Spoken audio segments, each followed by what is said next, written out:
Oh, dude, fucking, I was up until 4 fucking editing that video.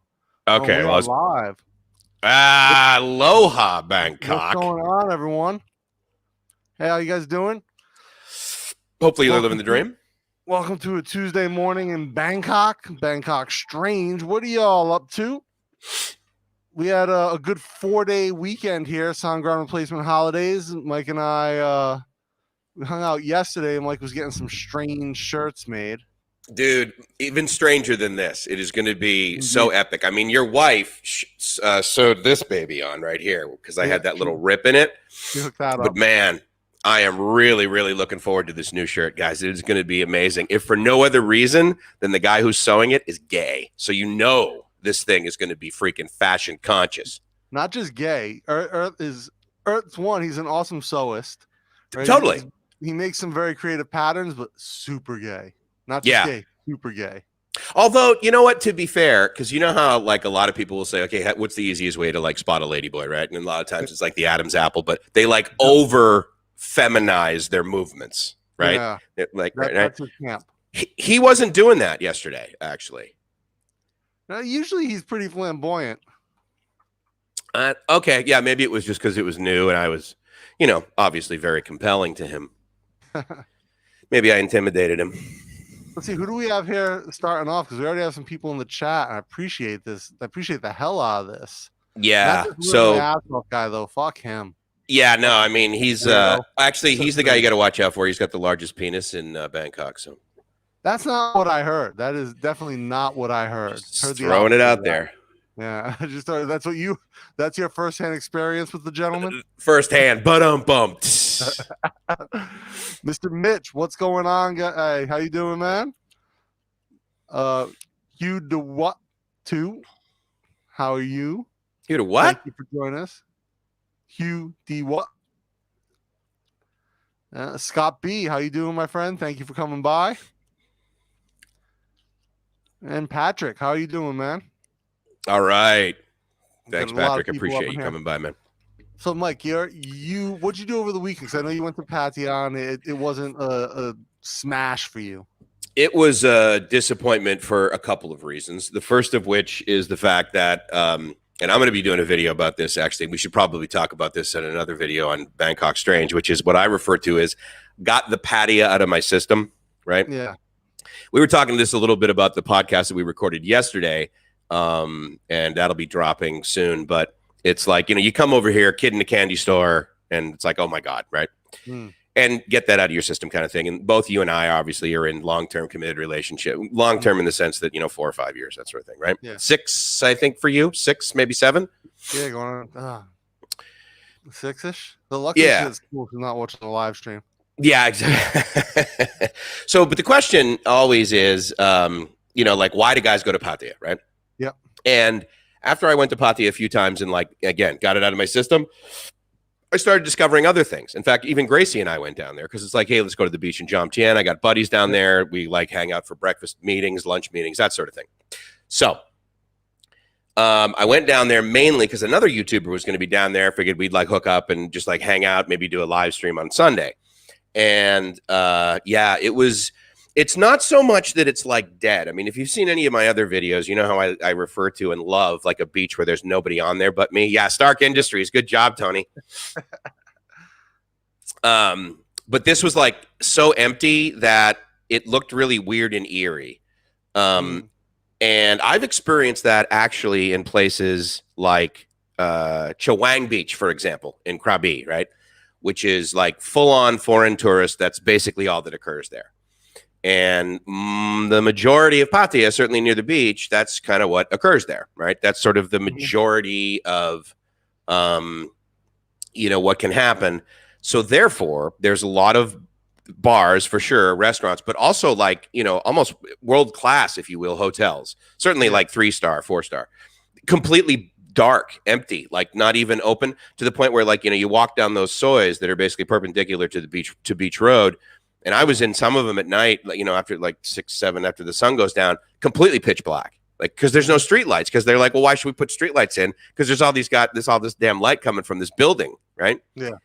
And so that was just like a little bit weird. And so I just didn't, got the vibe that I was just like, this is not the place for me. Because the majority of what occurs down here, certainly near the beach, isn't for me any longer. But it was also like really dead. Like I even checked out, because I figured I'd report to some other guys. Checked out Walking Street, checked out Soy Bucao, I didn't walk down Soy 6. I looked down Soy 6. This has never happened to me. From Second Road, I looked down Soy 6 and I could clearly see the beach. Like there were no people. Yeah, it was kind of weird.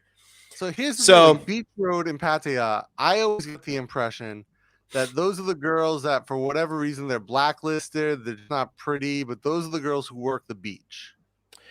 Yeah, I mean, in general, yes, I would say they're the beach. Yeah, they're less attractive, right? Yeah. So, I got a quick, before you finish your story, I got to tell this quick Pattaya story. Do it. And I was in Pattaya. I was reffing fights on like a televised event for Rock World. I think the name of the promotion was a one-time promotion, as many are. Okay. And we did the weigh-ins. The weigh-ins were over on Walking Street. And Patrick, this beach by Soy 6. Indeed. Yeah. It's ish. Yeah. So I walk to we go to the weigh-ins, and it's me. There's 3 other guys who are working the event as cut man, and 2 judges, and then one of the other judges is a girl, is a woman, kind of well known in Southeast Asia martial arts scene. So a competitor or just a judge usually? She's just a judge, yeah. Okay. And we're all walking back, and our hotel is like halfway down Beach Road, and she's staying at the Fairtex Resort, which is all the way at the end of the beach. Like, and you got to kind of turn right. It's right across from Terminal 21. Oh, down. Okay, got it. Yeah, the Terminal 21 in Pattaya. So we're walking down Beach Road. This is where I think I've probably told the story about the guy getting the blowjob on the beach before with the cops. Yeah, on this channel. So I won't rehash that. But this is the day that happened. And so we're walking down, we see that, and we keep walking. I'm like, oh, that's crazy. And then we're like, Tammy's like, oh, I'm staying. This is where we found out she was staying at Fairtex. She's like, oh, I'm staying down there. And we're like, me and one of the other guys were like, okay, we'll walk you back to your hotel. And the other 2 guys, one of them was like, oh, he's French. He's like, oh, I do not feel so good. I am going to go back to the hotel room and just rest. I'm going to get the have rest. A croissant. Yeah, and so his other friend who's with us is like, are you okay? What's going on? He's like, oh yeah. I need to go rest. And he's like, I'm gonna just make sure he's okay. Something strange. And they walk off in the other direction, and we just kind of keep going. Right, we drop her off. She actually shows us the whole facility at Fairtex, which is dope if you're into like Muay Thai and fighting. They have a great facility in that hotel, in that resort.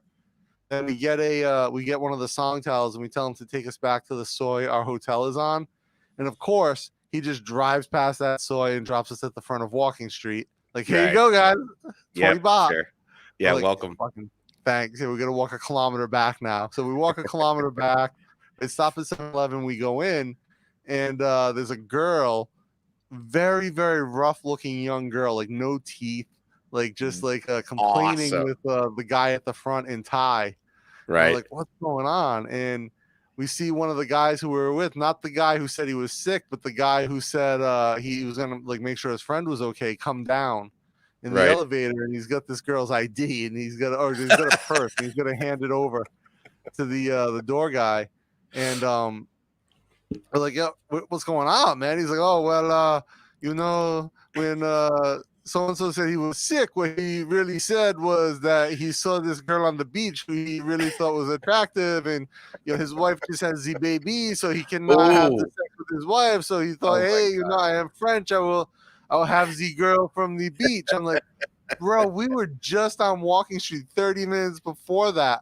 I'm pretty sure all the girls on the beach have some type of disease or something wrong with them, and that's why they're not working at the clubs. Yeah. And he's like, well, he is French, so that is kind of what they do. It does not matter. We just have to get that out of his system. Right.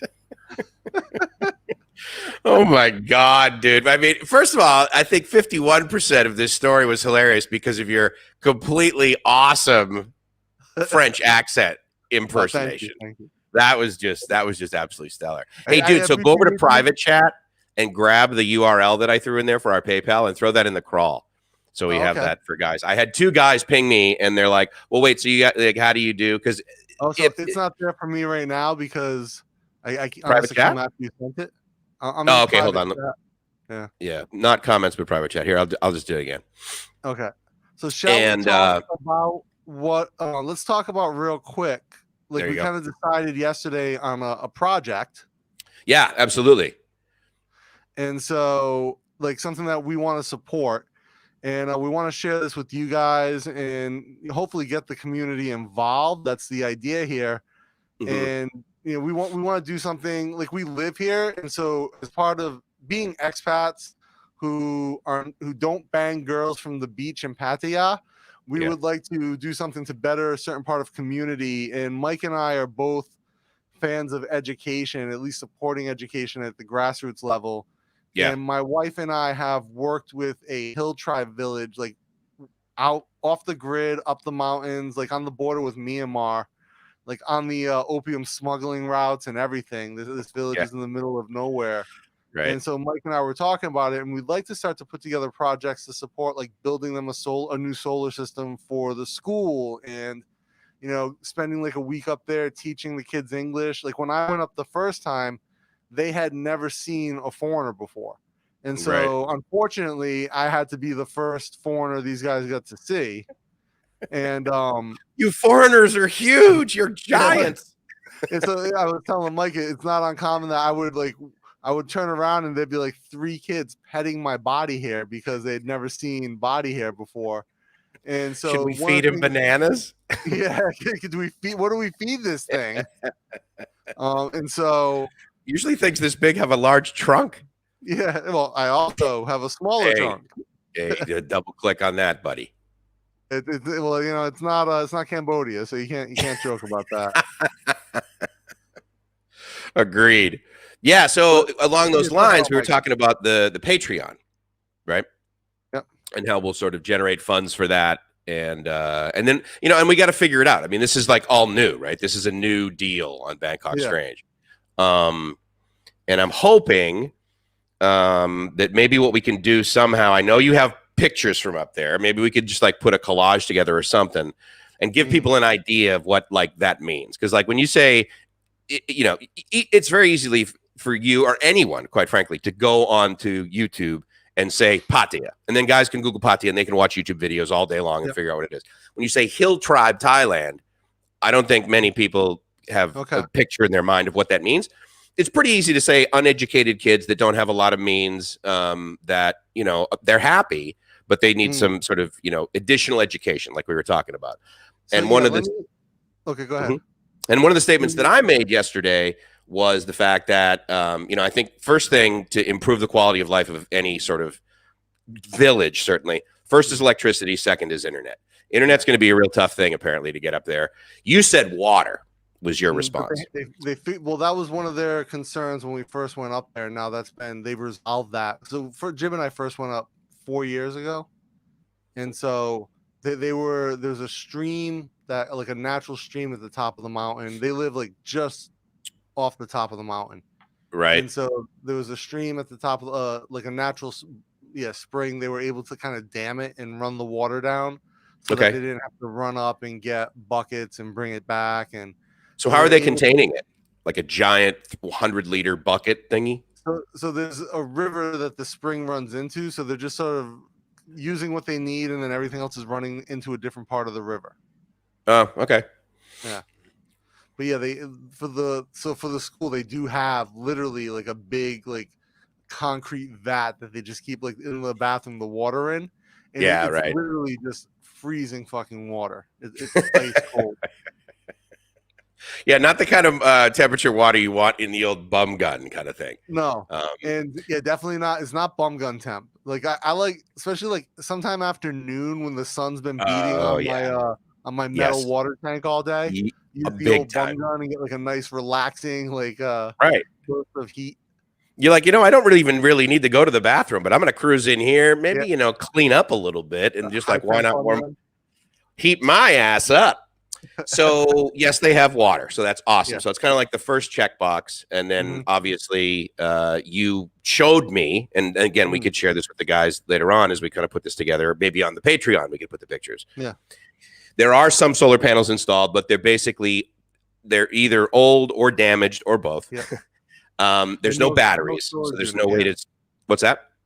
Yeah, no battery. They used to have like an open cell lead acid that they would charge, and Right. obviously humidity, corrosion, and Temperature. over time it is not held up well, and it's very expensive to bring goods up there. So I was telling Mike Right. last time we went up, it's 4.5, no, sorry, it's 6.5 hours from Chiang Mai by Okay. car to get to the base of the mountain. Then it's another 4.5 hours by 4x4 up the mountain to the hill tribe. Another So okay. and that costs about to the truck to bring you up there. It's about 3,000 baht for the trip one way. So last time And we went then up, Jibs fans, they donated like I showed you the photos, hundreds of sweaters and hats. totally. We brought blankets, antibiotics for the school to be able to use, cough medicine, stuff like that. Hmm. And, like, it was funny because one of the doctors who we consulted with was like, he's like, normally I wouldn't tell you to bring antibiotics somewhere because people don't know how to use them, but Yes. to bring it to a place where a hospital might be 6 hours for them to get to, and they Yeah. might not make the trip until it's too late. So he's like, just as long as like the teacher, and they are first aid trained a little bit, so Mhm. she does understand that. As long as they understand that it's okay, but not fantastic. Yeah, And it's then we not a brought wonder drug. But again, to yeah, your point of 6 hours, it's not just like, okay, I'm really sick at 7 in the morning. Cool, no yeah, worries. We'll commit, and basically by 1 p.m. we'll be at the hospital. There's sometimes a year where they just simply cannot use the road because of the rain, yeah. right? Like right now, we could not go up because the roads are completely washed out. And so, yeah, so I think, I mean, again, there's a part. Well, you've been there, which is good because I know one Mm-hmm. of the things about Gracie's farm, Gracie's parents' house, is I had never been there, and she kind of Mm-hmm. told me a little bit about it, and I'm like, okay, well, let's pick up some Romex and let's get some outlets and let's get some LED lights that will last like 6 or 7 years. We'll install those, like get some boxes and that sort of thing. And I'd never been there before, and I thought, okay, well, the way you describe your parents is like they're farmers, and so I said, well, they probably won't have like tools. They're not going to have an ohm meter. Yeah, So definitely let's not. grab so let's grab some of that stuff. And I get up there and I was just like, oh man, I should have so the cool part is my point is that you've been there and you know what it looks like. So you can Yeah. be like, no, Mike, there's no way we're gonna get these kind of solar panels because we can't mount them here, but we're gonna need these we're gonna need some unistrut to basically mount the solar panels like a foot off of that metal Yeah. roofed building so it doesn't heat up kind of thing. Now, is it at the point where it's like, okay, yes, batteries would be a nice to have, but for right now, let's just do solar panels again? Or is it like we should do both of those? I ideally should do both, right? Okay. Because when there's no power, there's no power. And so Okay. one of the things I did when I was there is the teacher cuts all the students' hair, Okay. and so they have electric clippers. They just shave all the kids' head. So she asked Right. me if I wanted to do it while I was there, and like all the kids were so excited to get like a haircut by me. But Right. one Right. of the kids, we ran out of energy from the lead acid battery halfway through his haircut. Yeah. So So we he's a had little to, bit. yeah, so he had to move over to the other side, and the one outlet they had, we barely had enough power to run the clippers at they were running at a slower speed, so I'm afraid I'm going to rip the kid's hair out. But, Yeah. Right. yeah. And her clippers were like old and rusty too, so it's kind of funny. But So you just so grabbed yeah, WD-40 because, of course, that was just laying around, right? yeah, I wish I wish I could have fixed like 30% of the stuff up on the mountain if I had WD-40. Yeah, and that'll be another list, I think. Yeah. That'll be definitely cool. And obviously food. When I went up, we brought, I think Jib told you, we brought like a couple thousand baht worth of food, which was because we were stopping along like mountain road, like markets, like right where they're farming. We were Okay. buying ridiculous amounts of food for like nothing, essentially. Like I told you, 12 kgs of cabbage for For 100 bucks. yeah, like a couple hundred baht, and it was like a sack of cabbage. I'm like, what is going? Like, how is this possible? So I don't understand. I mean, don't they have? I mean, I can understand. Yeah, we went to like 7-Eleven and brought them like Yeah. Snickers bars and M&Ms and shit like they never get, like a total treat for the kid. But I mean, they don't have cabbage up there. Like I don't understand that. So Why did you have to buy that kind the of? only thing they grow is rice, and they grow like this cheaper quality rice because they're at such high altitude. Oh, okay. Well then, but for food, I mean, you showed me the pig that was giving birth to, and they were providing milk to the little piglets. But you said that Aztec, wasn't necessarily. thank you so They're not much. going to they're not going to slaughter that. They're going to use that to trade as currency, you said. So what do they eat other than rice? So I think I showed you the photo of the kid who killed a rat with a slingshot at like 10 Oh, meters. while ago, yeah.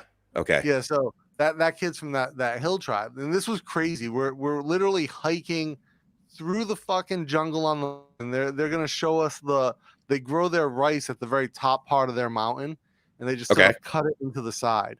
And so we're hiking up, and the kid like in front of me just stops. He's like, right, and so I stop behind him. He's like literally the kid right in front of me, and he listens for a second. He reaches into his little bag and pulls his slingshot out and has a rock, and I can't even see. Like the ground is just like covered in foliage. Pulls it out, pulls it back. Boom! One shot, one kill. He runs into the bush. He had literally got a headshot on this rat that he couldn't see that he just heard.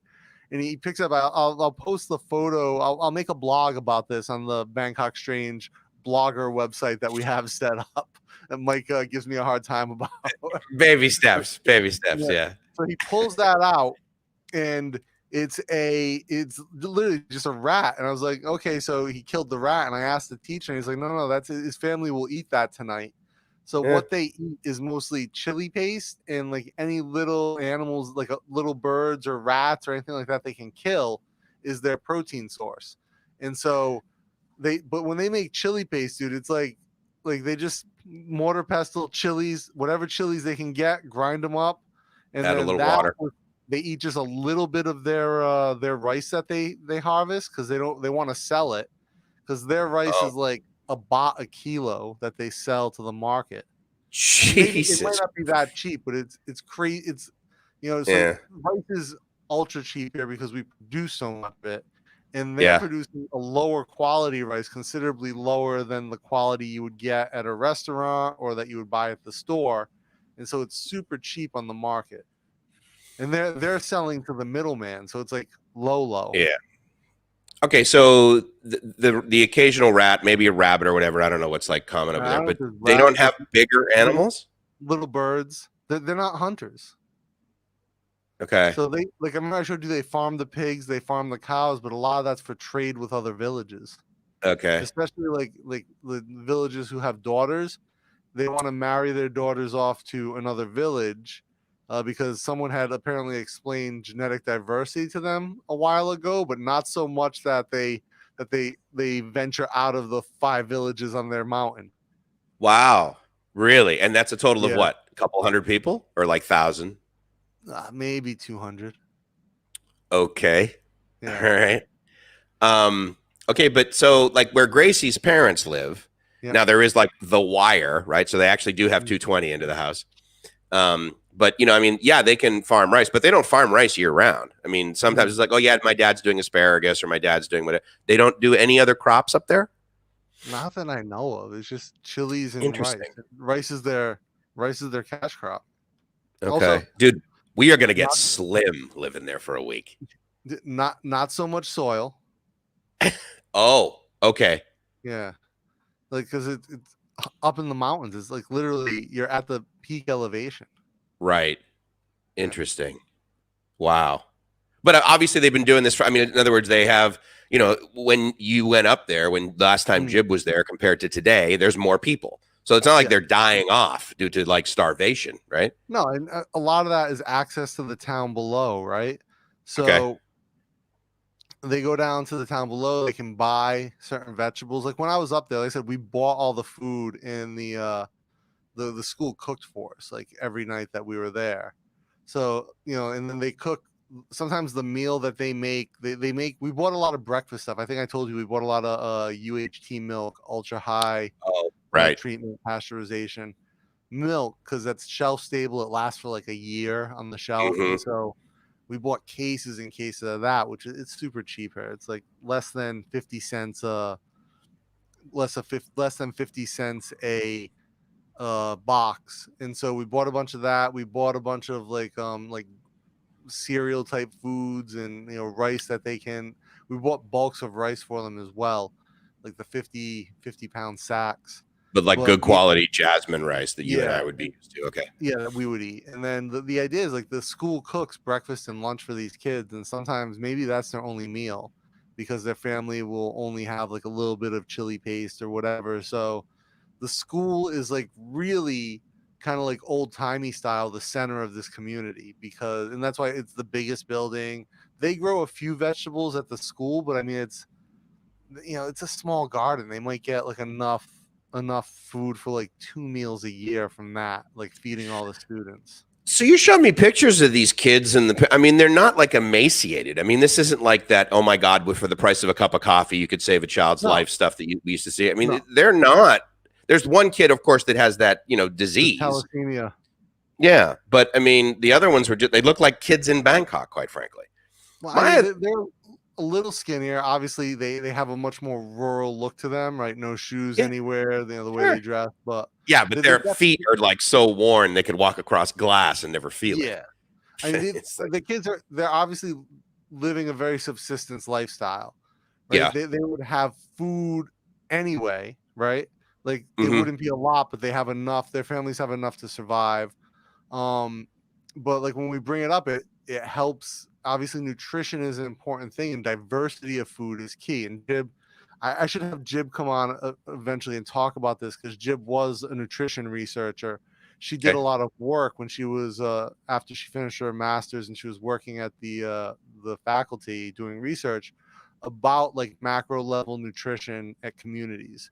And so if you don't get the right nutrients, it leads to a lot of issues that some of these villages do have. And I'm always curious when I see people living in a scenario like that. Good morning, Stuck. Good to see you, buddy. And there is, in fact, like a bigger town nearby. Yeah. And my question, of course, always is, Got to Love Thailand. While Mike is talking, I'm going to look that up. Yeah, because we talked about that yesterday. So thank you, Dana, because I was curious about that as well. But I'm always curious why people that live in that scenario aren't like, it takes us 6 hours and only sometimes can we get to this town. How about we move to town? I mean, yeah, they could potentially get certainly the means that they get now by farming rice in town sort of thing. I mean, that's a minimum sort of, expectation for monthly income. I mean, is there ever that discussion with those people, do you think? So this is one of the, I was watching another documentary the other day about the coldest town in the world. It's in Russia. And it's below the Arctic Circle, but it's just in a valley, and it gets -60 all winter. And then the summertime, it's like 36 degrees and humid, and right? And no, 36 Celsius. Yeah, it's a spa, but other than that, but it's like humid and brutal, right? So they have these two extremes, and there's no natural resources, there's no running water, there's everything's subsistence, and so there are other towns like on the other side of the mountain where people have it kind of better temperature wise. It's much more temperate. So why don't they move, right? And I think a lot of it is sort of way of life. Like the same thing. Like we both grew up in New England. We both know people who have never left New England or never left Massachusetts or Rhode Island, right? And I grew up in Rhode Island. There are people who have never left fucking Rhode Island, and you could literally cough and be outside Rhode Island. Yeah, and they're like, going to Attleboro, this Massachusetts, that's a bit far. My friend lives in Westerly, Rhode Island, which borders Connecticut, and he knows people who have never been to Connecticut and who have lived in Westerly their whole life. So I get that, okay, but I mean, again, where you lived, there was everything you needed. In other words, there wasn't lack of education. Brown University was fairly close by, so it's not like you had. There's that electricity, like 100% reliable. There was everything there, and so my question is then with these villages, like especially the people in Russia, it's like what are they doing? I mean, are they all engineers, like working online, kind of making $100,000 a year? No, Yeah. Okay, see that I don't It's Siberia, considering. right? Yeah, yeah. It's, well, okay, I get it, but again, I don't understand why. I mean, again, if they've never seen a foreigner before and there's no internet up there, then it's not like they've been thinking, oh yeah, there's a better life out there, Hmm. right? So, And so a but lot of it is, I think, one, they don't know. Two, people are just comfortable where they're at. It's the same thing again. Why people okay, don't leave Rhode Island? Like yeah, Pawtucket it has everything you would need. It's still a shithole city. Why right, do people still live there multi generationally? Because yeah, that's all they know. And hmm, so I think the same thing when you have in the previous king was responsible for, bringing the roads to the mountains so that there was better access for these villagers. And, there were projects, at least they have power like at the base of the mountain. So there was a lot of things like that happened in recent history that made access to the outside world easier. A lot of these kids don't even have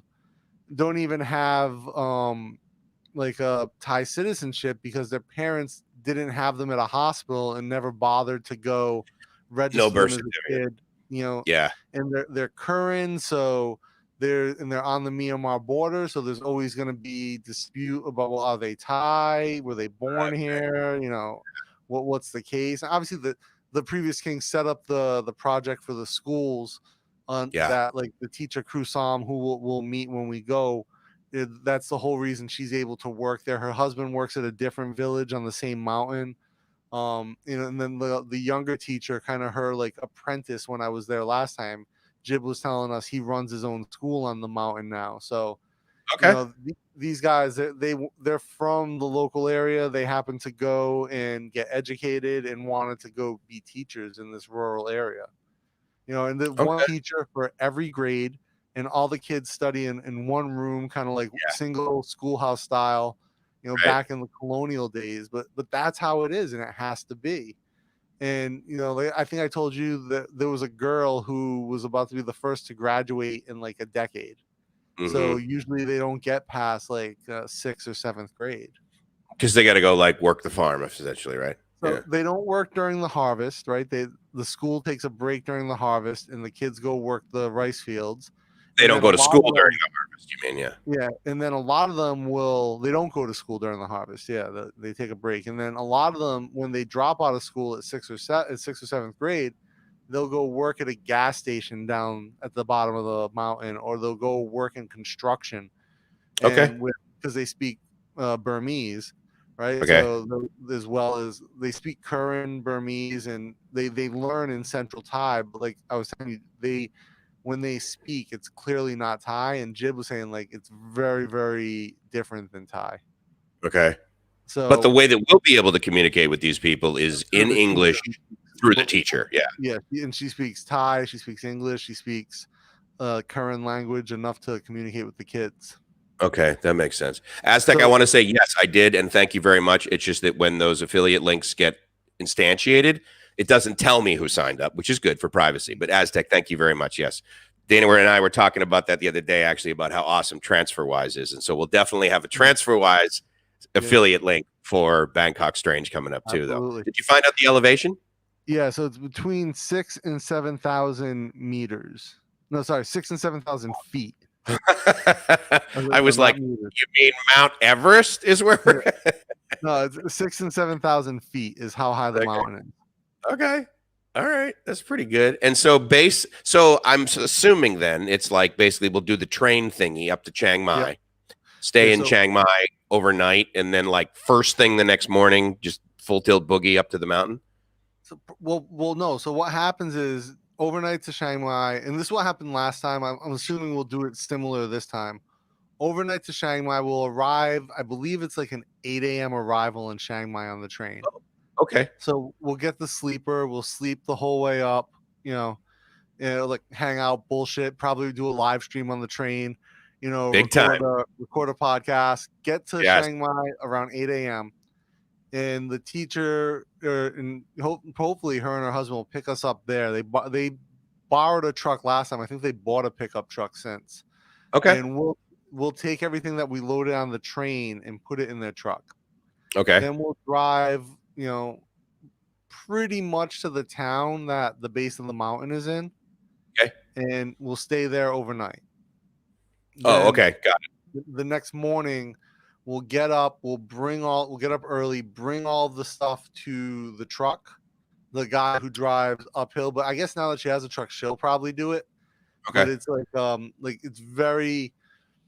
it's not an easy drive to get up Sure. the mountain roads. Most of it, like 90% of it's pretty safe as long as there's only one-way traffic.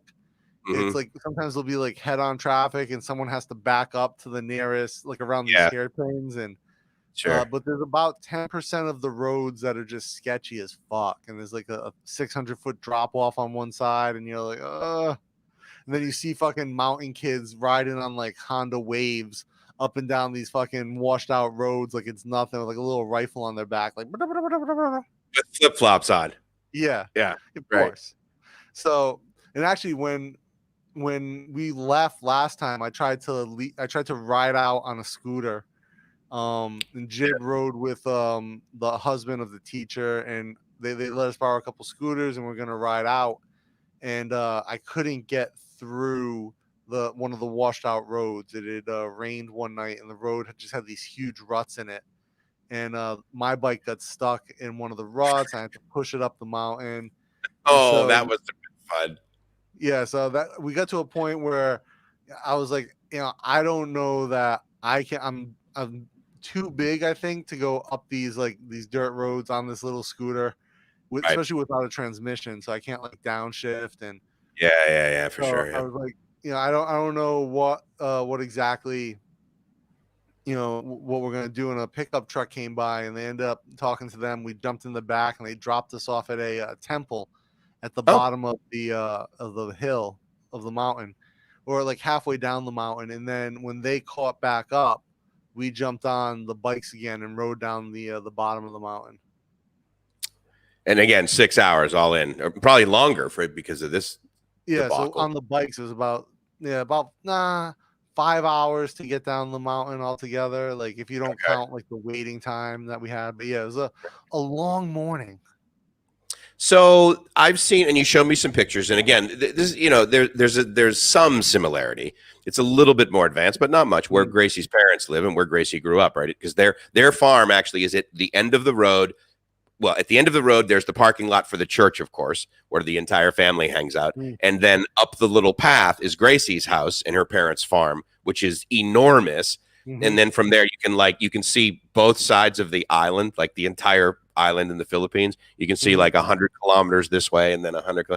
And I said to him, I'm like, you have any idea what this land would go for? Like in the United States? Yeah. But the point is San Diego, you couldn't even afford to buy this land. No, absolutely not. The company that I worked for, actually, we owned the mountaintop in La Jolla where we had our transmitter for the TV station. Yeah, and then, of course, we leased that out to everyone. And it was in La Jolla, dude, which is like probably one of the top 4 most expensive communities in all of the San Diego area. But anyway, so I'm curious because I was always noticing that what they would do with her road is they would have like smaller trucks, like kind of like that little Sung Tao thingy, not Big Red, which I took last night, by the way. Yeah. Good. But, did you? You didn't walk? Yeah, it was friggin' great, dude. The seats in that thing are actually pretty well padded. Yeah, I was Big Red's nice. Yeah, no, and we're talking about, because you know how they're like Sung Tao's guys are like the bot buses, right? We'll see in Pattaya, and those are basically just pickup trucks. This is like a flatbed truck, but with like the full-on roof and big seats, and you don't just have like basically one row where people could like say sort of stand in between the seats. It's pretty wide. I mean, you can get a lot of people on this thing. Double. You can get double penetration on that row. Double stack. Which I know you like quite a bit. I mean, no judgment. But the smaller, yeah, exactly. The smaller, not like bigger than a golf cart, right? Trucks, but whatever. Anyway, so they would take these and all-wheel drive. They're called Roscoes, actually, if you guys are from the Philippines or know anything about them. And they would put a chain.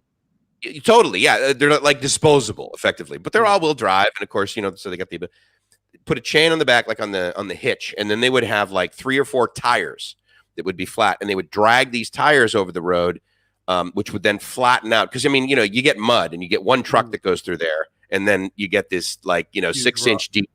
Yeah.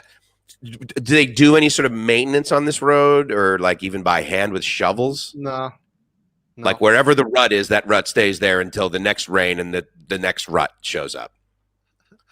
Stuck on nothing like going up those roads on the back of a motorcycle after your driver has drank a bottle of Hong Kong. Yeah, absolutely, dude. Nice. That's good. Yeah. You're adventurous, Aston.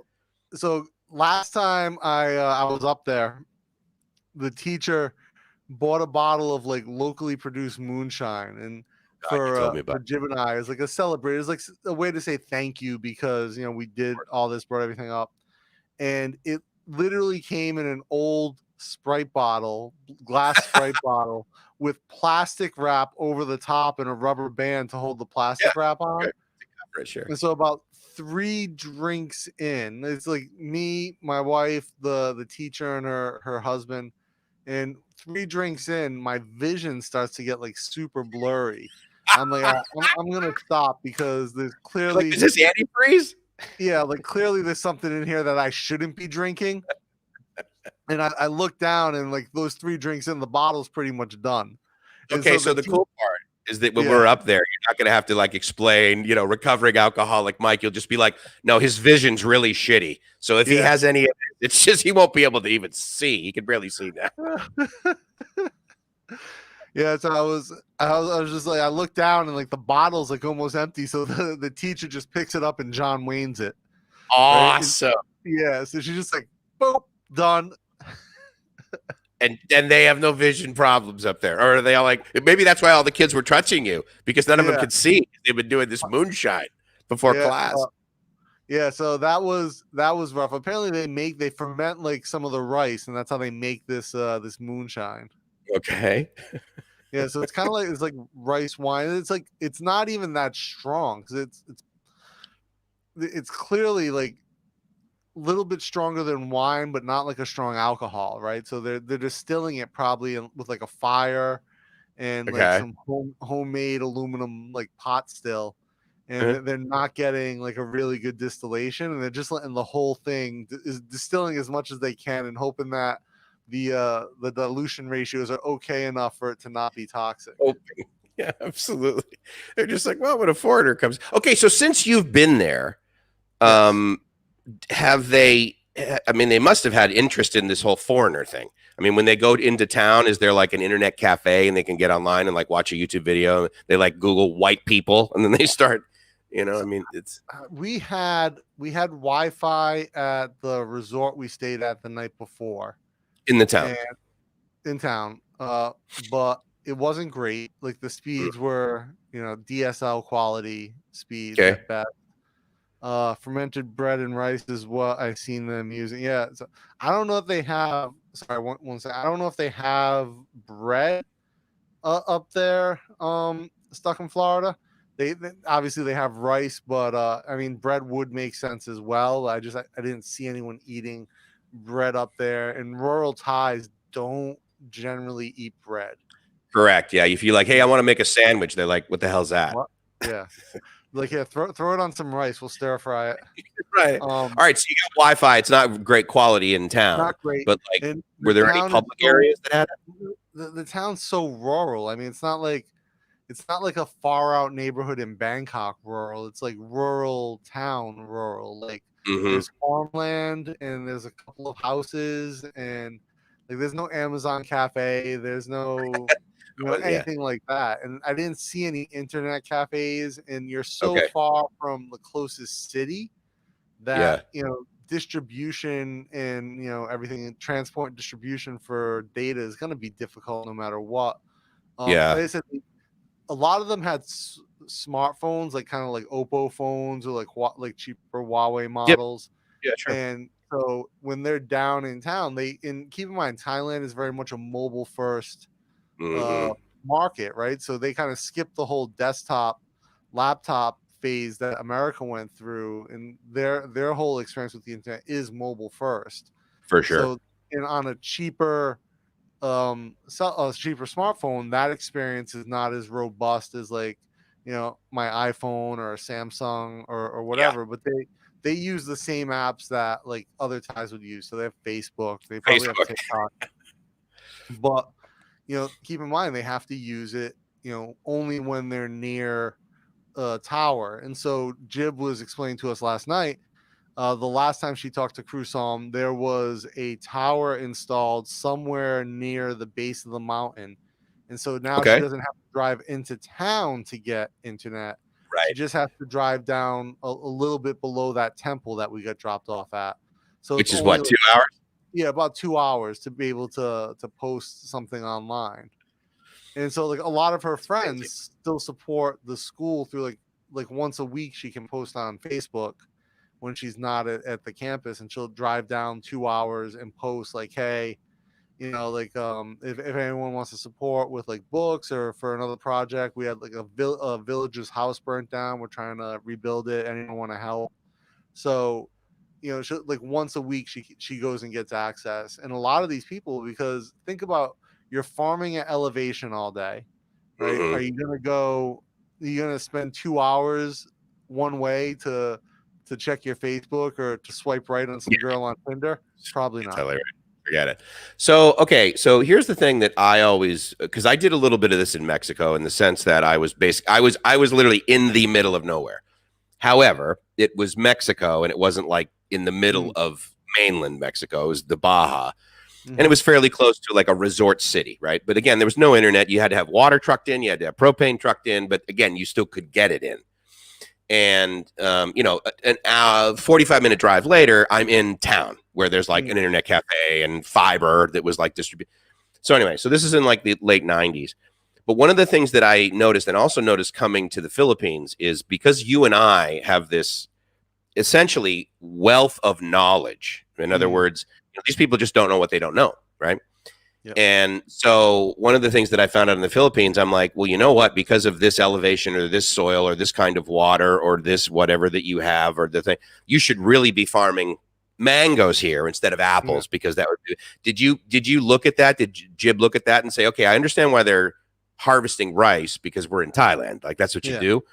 But I mean, should they be harvesting coffee like that has a higher price per pound? Have you ever done anything like that, or would it just be too difficult to convince the village? To switch product, right, would be a huge, or to switch agricultural, growth would be a huge undertaking, just because their irrigation is built around rice. I think I think rice is the easiest thing for them to grow there. It's shitty soil, it's rocky, and like they said, literally they're cutting their farms into the side of the mountain.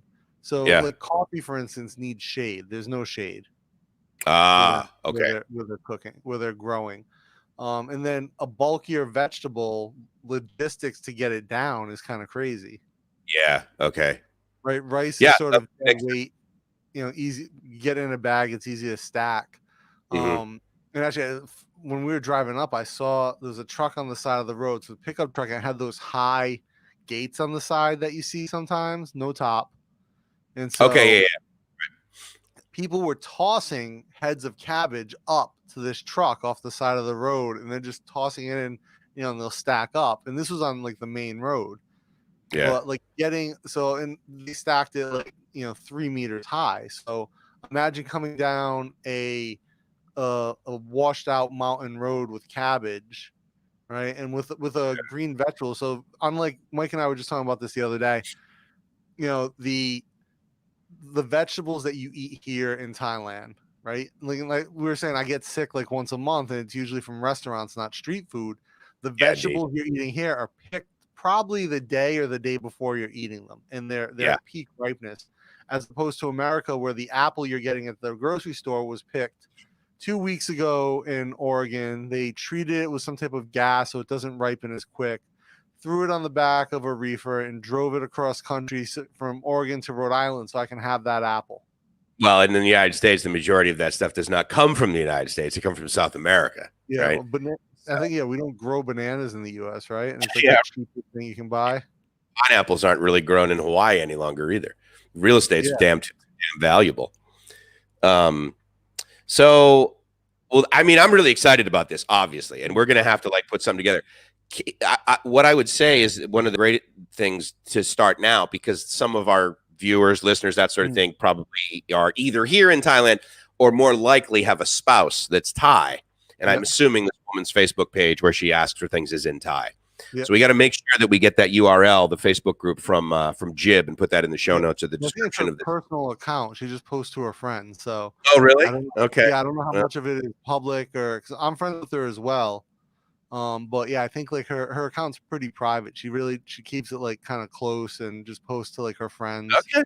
All right, a lot fair of enough. time, like to build something, she's really looking for like building materials, and they bring everything up, and the village kind of works like pseudo together, like not like Amish where they're doing barn raisings, but they help each other. Obviously, when you're a small subsistence community like that, you help each other out. Right. I'm just curious. For whatever reason, percentage of male and female, is it like 50-50? It's got to be pretty close. You would, I mean, just randomness, right? You would think that that's sort of the way nature plans it. So I mean, I guess in general in Thailand there are more women than men, right? And not like 70-30. It's not 70-30, yeah, but I don't remember what the ratio was, but it wasn't so lopsided one way or the other that it was overwhelmingly noticeable. Okay. So I know, like, obviously opium is another issue that they deal with up there. And like it's not like it hasn't ravished like their village, but one of the kids, his mother was an opium addict, and his father was a Burmese opium smuggler.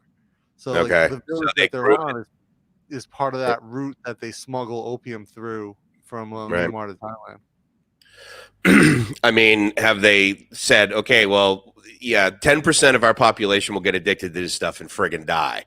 However, if we farm this stuff, it's going to give us a hell of a lot more resources to this goddamn rice. I mean, if they, looked at that, I can understand why that might be something they do. I mean, there's a very good reason why. And again, Myanmar is just like huge on opium manufacturing. I know, but not at elevation. Yeah, I don't know if it's about the elevation or the soil quality. Aztec asked, do they have fruit trees up there? And then he said, small orchard, easy to maintain, lots of variety each year. So, but he also says not sure how they grow at 7,000 feet. Yeah, I think that's the point. Right? So there's trees at the lower level, like where the village is. As you get up higher, there's not really much tall stuff growing. And because of their elevation, they have their rainy season, but again, there's not a ton of water to be able to irrigate a lot of stuff. Like they do, their rice paddies aren't even flooded. They irrigate them very similar to the way I think it's Indonesia, where you see where they cut it in and they water it. Huh. Okay. It's like maybe no, I've only seen the flooding portion. Yeah. So to your point about the rainy season, like when are we going to be able to go up there? When's the best time? Not necessarily the first day available, but what's the best time to be? Probably like December into February would be ideal. Okay. So yeah, if we could. So guys, yeah, we've got the PayPal streaming down below. And one of the things, if you guys want to support this, you can PayPal us. Put a note that it's for the Hill Tribe Village or Solar Project, whatever you want. We'll figure it out.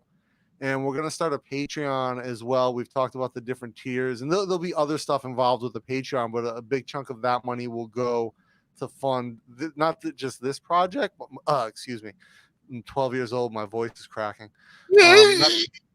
Not just this project, but also, and Mike and I would like to make this sort of like an ongoing support for this village. Maybe also the other teacher, the Husbandsville school as well. So, keep it education focused, keep it resources for the school focused, but make it ongoing, because like my wife and I have stayed in touch. We've helped out with other things, and we don't want to do a one and done. We want to really have a long-term relationship where we're helping improve that education in the village, because one time going up there, giving them totally, that's cool, right? Teaching them how to maintain it, going up, teaching English for a week up there, reading, little things that we can do like that.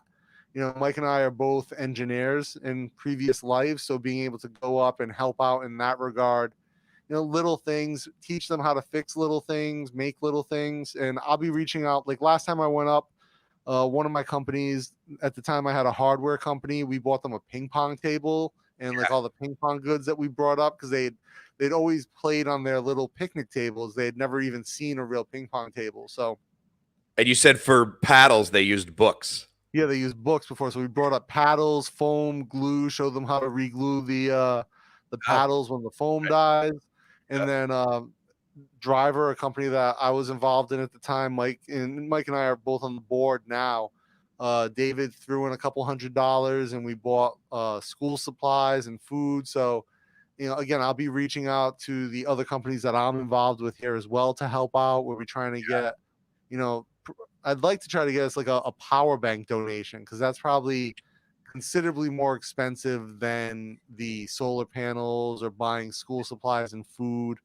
And again, you're talking lithium ion because obviously, lead acid. Like I said, they're running jumper cables off their inverter, or they're running jumper cables off the solar into a lead acid, and then rigging stuff up with alligator clips to run off of that. So I would love to go lithium ion managed power system that does deep cycle.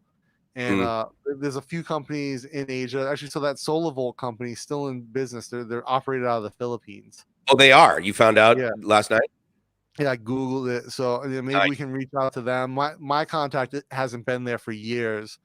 Okay. So, but we can reach out and like explain to them the project. And they have just a great compact system that's easy to use and it'd be perfect for the school. It's got USB plugs on it. You can plug stuff directly in for 112. They've also got 12 volt. So, there's a lot of stuff that we can try to do, especially for this first trip. But for me, it's like, I'd love to aim for like December, January, February to get stuff together and then get up there with, a couple panels, a good, power unit. And again, bring up enough for a week for, food for them, books, supplies, anything extra that we can bring up. I should probably bring them some more paddles and balls. One of the things I was really excited about is we were putting the electrical in, and I had no idea Gracie had this skill. First of all, when she was a kid, she wanted to be a policewoman, and then she didn't. Then she wanted to be an electrician, and I'm like, wait, what? So she's tiny to begin with, but she's like climbing in the rafters. She's got like Romex. She's like doing, wire nuts and everything. She's like mounting all this stuff. So that was great. But then this little boy comes by and he like starts it. So I would be stoked, dude, if we could teach, maybe not necessarily the boys, but any of the kids that want to learn all about solar, because man, then they can like actually graduate high school and get, a pretty decent job in a major city. Yeah. Doing that sort of thing. That would be great. So solar is definitely, and like the thing is, like solar can be really technical. Obviously, you start talking about photonics, but from an installation and troubleshooting perspective, is really straightforward. Yeah, DC, right? Yeah, and I did the alternative energy program at Stanford, right? Okay. So that they do it online through their extension, and not obviously Stanford. Not Stanford, not Stamford. Stanford, the university in the food court at the Exchange Building in Ossock. literally, with an M, which is why we love giving them shit. Yeah, they clearly strategically picked that name, so like people who don't know any better, like, oh, I've heard of that. I've heard of that. Wait, isn't that like one of the best universities in the world? And it's in a food court? Oh my God, they even have their own cafeteria. Yeah, this is great. It's rated the BTS. And like they pack it out with it's one of the more expensive schools in Thailand. They pack it out. Like if you ever go down there at night when they have a class, like you'll just see hundreds of kids.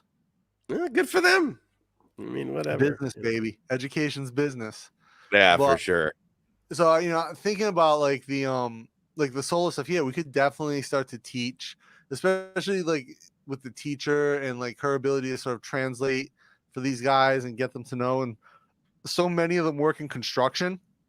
Yeah, right. We'll give them some knowledge that, additional. Hey, I can, push this and maybe do something else down the road. Very cool. I want to get to that goat question, but I also just noticed Aztec posted, I've blown 1,200 Aussie dollars at a Pattaya bar this past month. What are you talking about, dude? You were in Pattaya and you didn't ping me? You're full of crap. We'll get to that as well, but yeah, but goats. I mean, because I understand, from the U.S., right? You see these National Geographic goats Yeah. climbing up all over the rocks. So cows and pigs, I did not see any goats when I was up there, Scott. Lots of cows, lots of pigs, no goats that I saw. And again, I think I mentioned this to Mike at least. A lot of the agriculture that goes on up there is 100. I mean, a lot of the husbandry, animal husbandry that goes on up there is for trade as opposed to eating.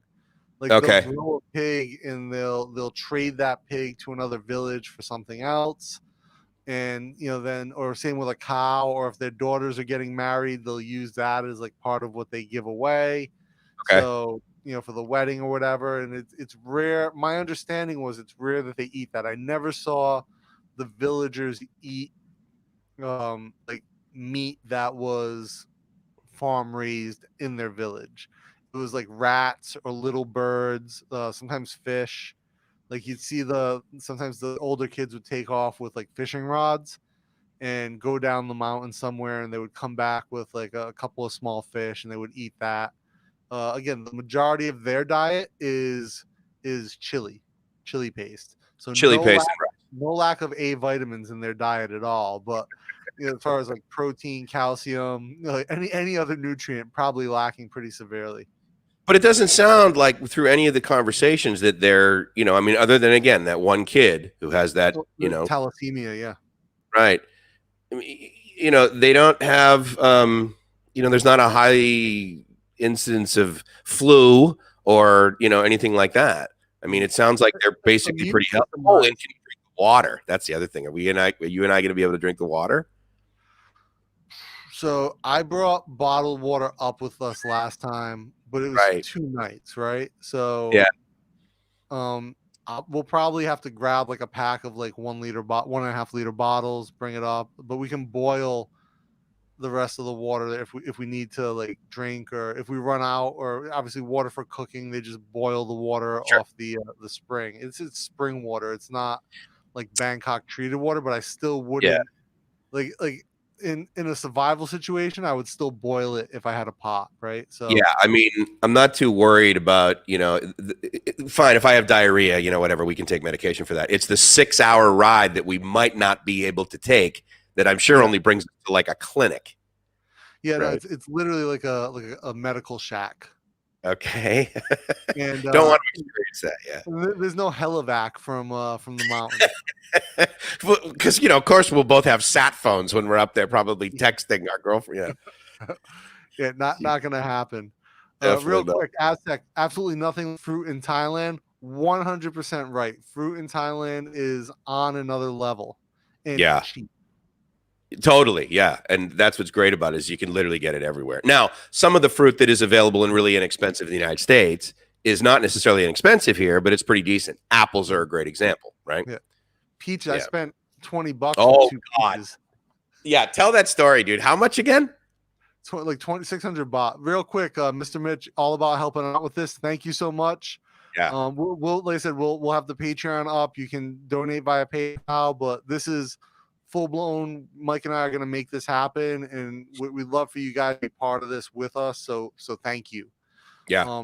The peach story, real quick. You can get peaches and syrup here for like a couple $100 baht. Del Monte.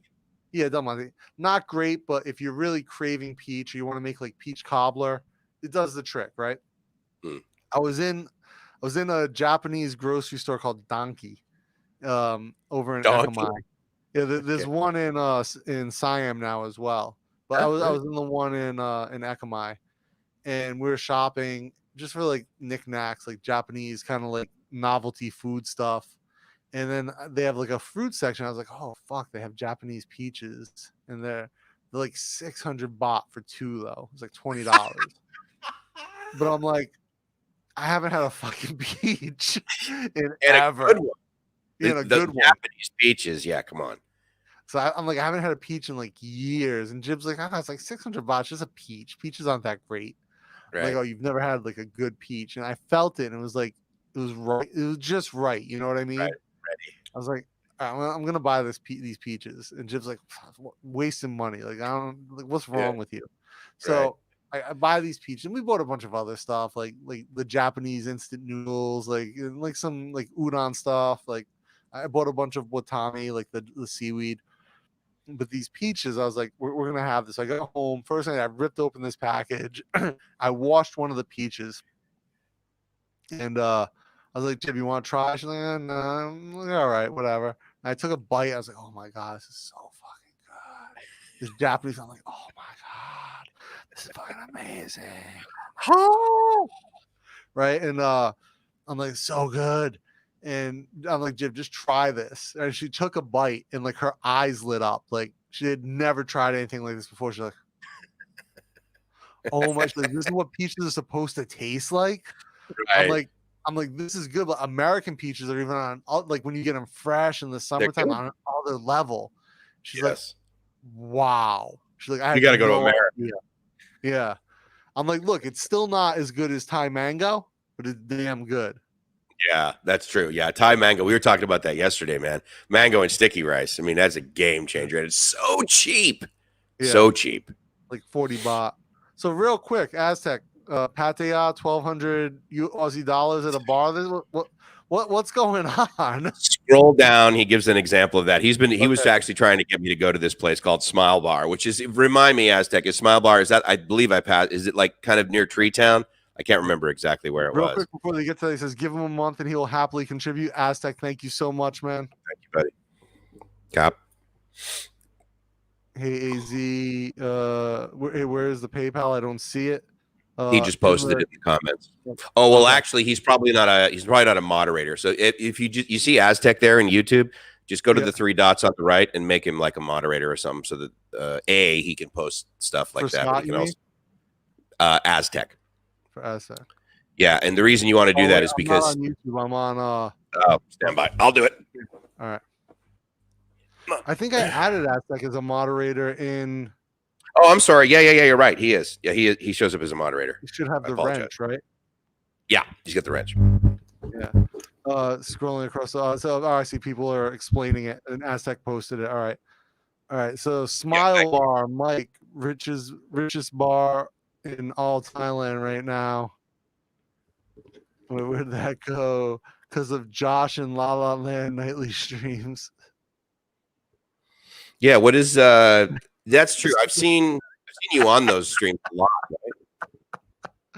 Right? Do they have goats? Nah. Fair enough. Nah. Andy Yeager, how's it going, man? Says hi to you, Mike.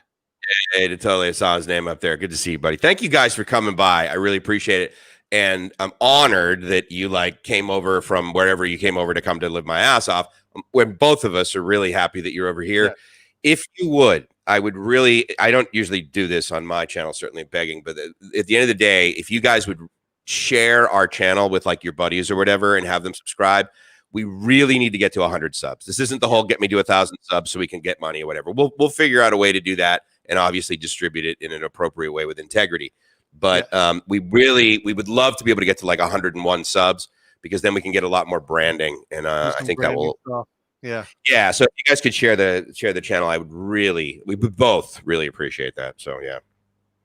Whoa. This is Mr. Mitch. The best Washington State red delicious apple I've ever had was in Kuala Lumpur, fresher than the apples they sell here, grown in Washington. What? Oh. Where? Because Dana knows KL pretty well. I don't, but I know the downtown, where you can take the what is it? They don't call it the MRT. What's the subway called there, or the elevated thing called there? They call the MRT. Is it the MRT? Okay. And then there's what's the one in Hong Kong? MTR, right? Yeah. Okay. Yeah, no, I've Kuala Lumpur is my second home. So yeah, I've for business, right? You wouldn't, because I touristed there, but I didn't. I would live there. Jib and I have actually talked about it a few times when I had my show there. Yeah. Before the elections, when things were going really well, and I had other business opportunities that could have really rounded out to a comfortable life there. Jib and I had discussed pretty extensively moving, because I was essentially keeping a second place.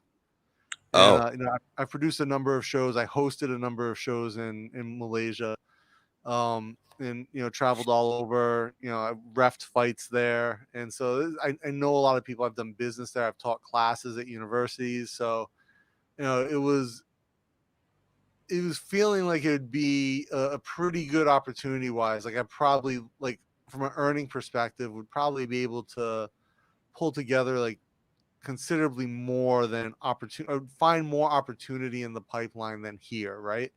okay. But ultimately, like, obviously the government shift, the elections that happened changed a lot of that.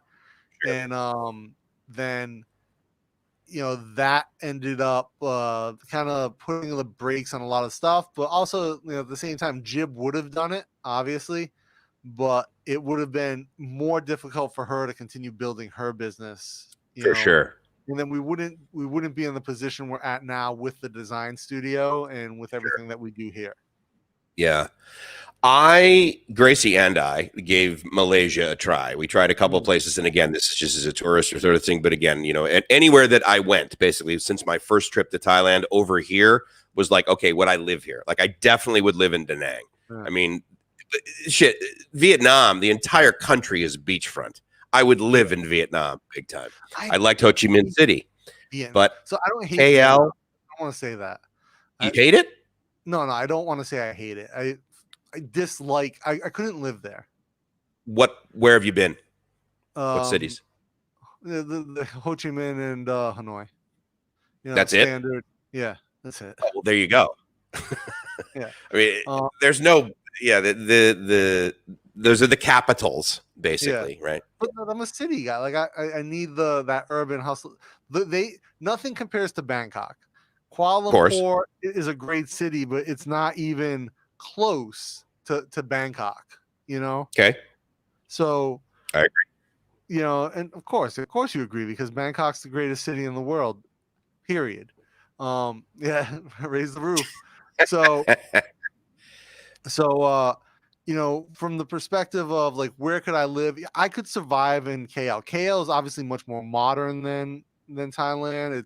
It's got things I really love about it. It's a more walkable city. It's obviously I love the food in Malaysia, the street food, but I would be so fat because I would just eat naan bread all day long. See, yeah, that's it. There is no better street food for me than in Bangkok or in Thailand. Quite frankly, you can go to some remote village, basically, maybe not the one that we're going to, but I've been up in Isan, and I mean, you literally just like walk outdoors, take a left, and it's like, oh, I don't like this food. Right. Well, then just walk 100 meters in the opposite direction, and you'll be good. But for some reason, I did not resonate with Malaysia. We did Penang, we did Langkawi. And see, I didn't particularly like. I liked Langkawi a lot better. Both of us did. Penang was, really busy and touristy, and there were way too many friggin' gringos everywhere. And again, I just did not find the people as friendly. So, but again, that was just us. But the good news is that it's not like we have to go back to Malaysia. There's plenty of other places just in Southeast Asia. Plenty of other places in Thailand to go. You've never done Borneo. You got to do Borneo. I do need to do Borneo. Guy, you'll love Borneo. Mm-hmm. Yeah, we need to. I also want to thank Dorman, who's one of the guys that's normally on here too. He sent me some info on the islands just off of Cambodia. Yeah, we were talking about that in the show last night. Here's my goal, because Dana's belief is that any male that goes to Cambodia is a complete scumbag. That is his. He has T-shirts that probably say that. We'll make those on the shop. Clearly, and I am here to dispel that myth, much like people in the United States make the statement, all guys that go to Thailand are sexpats, which is such horse shit. Yeah. But all guys that go to Cambodia are not scumbags, are not sexpats. We recorded an episode last night that will air in will air next week. But Mike's like, so Dana, who's been arrested and spent the night in jail in Cambodia, you're the exception to the scumbag rule. I was like, yes, absolutely. Yeah, absolutely. Yeah. Do as I do, not as I say. You're going to be a great fucking parent. I just can't wait for that day. That's going to be, That's just Norman, awesome. He says, shut up about the mango sticky rice, but don't worry, you'll be back soon enough. So you'll be having, I don't know if they do that in Cambodia, but I think Mike said that's where you're headed to. That's a good yeah, he's good. Put it on pen. I think that's a good. They must have. They obviously have mango. I don't know if they have if they do sticky rice there. Maybe because in certain parts, because Isan and Cambodian culture are very similar in some ways. But on pen, they have it because there's also a lot of foreigners that go there. Yeah, so maybe, but it's probably not as good as Thailand. Yeah, the island he was talking about, he just put Koh Rong. That looked friggin' amazing. Actually, like all three of those islands that are right there seem to have really nice beaches. Gracie and I went to Phu Quoc, which of course is part of Vietnam, but I mean it's basically right off the coast of Cambodia. Clearly, they were like, no, we want that one too. Get the hell, But the beaches there were some of the beaches there were pretty nice. Obviously, not every island has awesome beaches everywhere. Mike, what's the answer to this question that Stuck in Florida was asking us? Oh, so the short answer, Stuck, is that it's going to basically withdraw from you in your home currency. Okay, the account that we're using is basically the one that's tied to a Thai bank account. So pretty much any of the money that you put in there is eventually going to get converted to baht. PayPal in general does not give an amazing exchange rate, but it's not horrible. So the short answer is you can pretty much do anything you want. I think for now, though, it'd probably be easier if you just did baht, because otherwise any USD that goes in there, I'm simply going to have to convert it to baht to put it back into the Casacorn account. But yeah, it's not that bad. But thank you for, I mean, that's a quality problem that we have, right? People are deciding, well, what kind of currency should I send you, Mike? Well, the channel appreciates all of it. So yeah, good. I'm glad that you put that up there. I'm not saying you are, Doorman. I'm just saying, like, because you're transiting through, right? He's going to be there. Yeah, but he's there in waiting. He's there until Thailand lets him in. That's the only reason he's going. He's trying to get the fuck out of Dodge in the U.S., which I completely understand. He wants to get to Thailand. The closest he can get is some island paradise in Cambodia. I'm going to give him a pass, right? He's not like, I'm going to Phnom Penh and I'm going balls deep in the sex culture there. No. That's not what he's about. Exactly. So, but the dudes I'm talking about, the guys who are like, dude, there's plenty of scumbags and friggin' Pattaya. Yeah. Right. Well, it's worse than Pattaya because they're not going for women. Oh, like, wait, what do you mean? Oh, like young girls, like that whole trade thing? Yeah, that's pretty gross. Like very questionably aged young ladies. Yeah, that is disgusting, and I don't get it. You know, like sometimes, like you look at something that is potentially bad, and you're like, oh yeah, I guess I could do that, but basically morally, I just don't feel. I look at guys that are like with young girls, young boys, whatever, and I'm just like, I don't get it. Like I just don't get it. Like it's not even. Yeah. It's like, why would you buy a bicycle with 3 wheels kind of thing? Like, I don't understand why would you have an asparagus donut? Like, I just don't get it. Yeah. I guess it's a good thing, right? Asparagus donut. Yeah, as a vegetarian, you're probably like, son of a bitch. I'm going to have to stop having sex with you boys and have some asparagus donuts. Yeah, I don't know. Like, that's just, asparagus is good when it's good, but not in donut form. Yeah. No, wait. Stuck asked, the reason he asked is Thai account, and I know something about the exchange rate is very good if you send Thai baht. Okay, awesome. Yeah, if you believe that they give a good exchange rate, then absolutely, that's awesome, buddy. I really appreciate that. I appreciate that, man. The default setting I used for the exchange rate is effectively Google, which is also the same number that TransferWise uses. So, but yeah. What do you think? And again, Dana and I, we're just like toe in the pool of this whole idea. We don't even have the PayPal, we don't have the Patreon set up.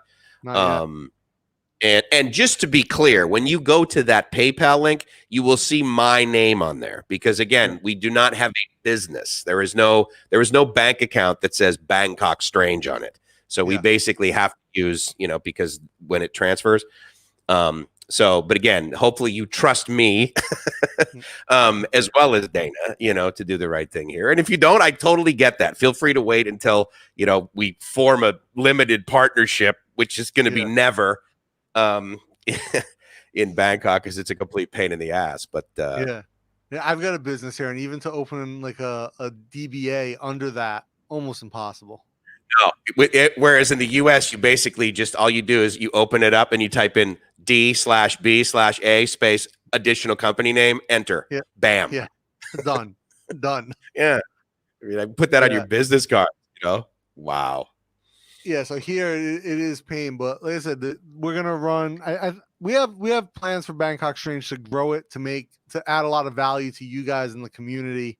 And I think Mike and I, we don't see it as being, we don't want to be like a Joe Rogan Experience big podcast, but we want to have a very good community that we can add value to, and so that's what we're driving towards.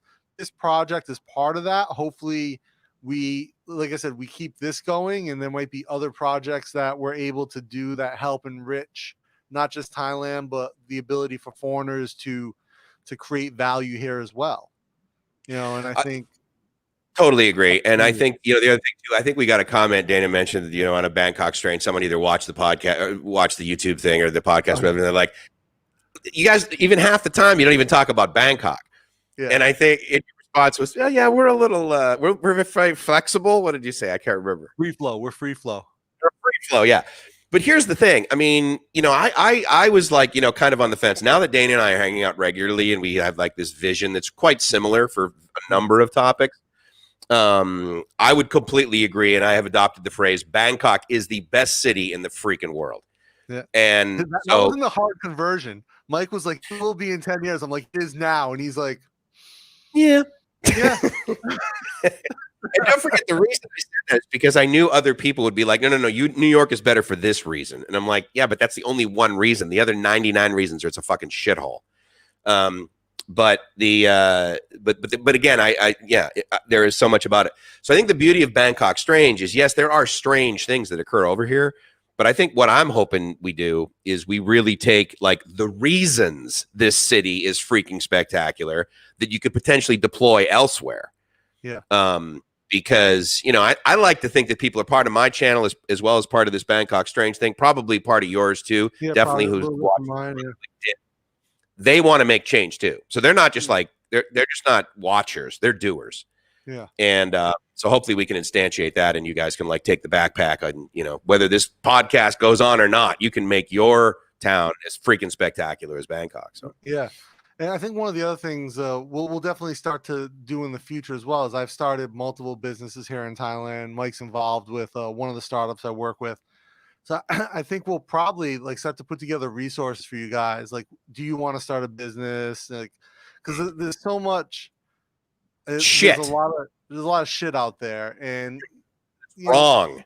Not 9 times out of 10, it's bullshit information that you can't trust. And I think, as we build trust with you guys, with the community, and you guys see that we're on the up and up, that we're doing stuff that's legitimate here. We'll be able to put together resources for you guys that you can use to really to get into Thailand and make a difference. Or even, like Mike said, whether it's Thailand, the Philippines, Malaysia, like you'll be able to do it and make a difference for yourself, for the community that you're a part of. No PDFs and no PowerPoint. There'll never be a PDF on this channel ever, and there will never be a PowerPoint presentation ever. And we're not. Mike and I both hate this. We're not out here we're not gonna try to sell you some bullshit, get rich quick, digital nomad, live in the cafe on the beach out of your fucking backpack lifestyle, because that doesn't exist. And anyone who tells you it does is lying to you. Yeah. The way that I live on the beach out of my backpack is that I worked my fucking ass off and saved a shitload of money. I went to bed last night at 4:30 in the morning because I was editing videos and encoding stuff and audio.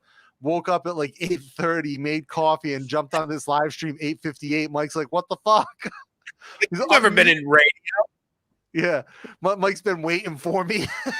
So like, there's just, it's hard work. You gotta do what you gotta do, but understanding the way doesn't make it easier, just makes it potentially a little bit quicker, right? And I think that's where we can add shortcuts for people.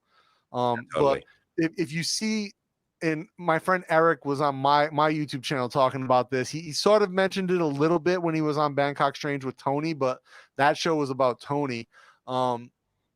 but we'll get Eric on again to go into this. There are people living in a certain northern city in Thailand who will tell you that you can move here and Amazon drop ship from AliExpress and make $100,000 a month. And if you ever meet those people, please punch them in the fucking face because that's what they deserve. Yeah. Anyway, I It's, digress. yeah. But I mean, it's tough, right? I mean, what's the joke in higher ed, which is, those who can't do teach, and those who can't teach Jim. But so again, we have plan to add value long term to grow the channel, to grow the community. But a big part of everything we do is going to be this philanthropic giving back, type of programs that we're talking about with the village.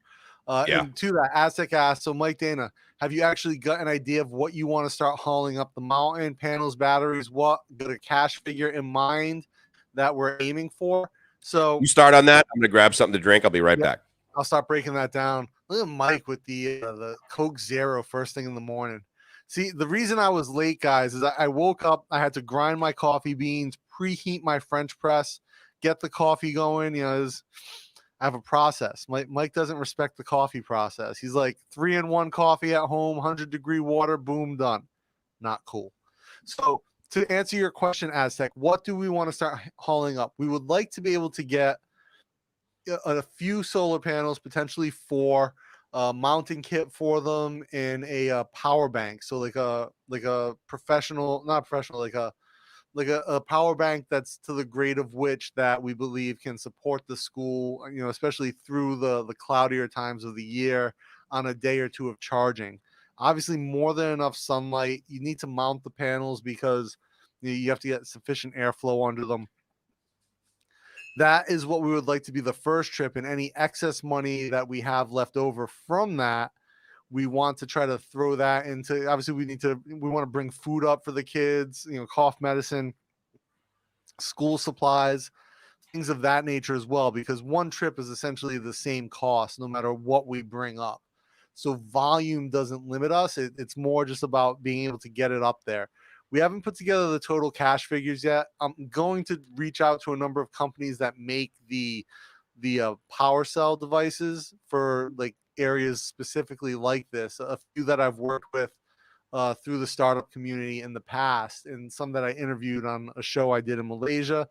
I would like to I am going to start reaching out to them to see if we can get them to perhaps support the project, donate their equipment, maybe even in exchange for like a free sponsorship on the show, to help get them out there and spread the word.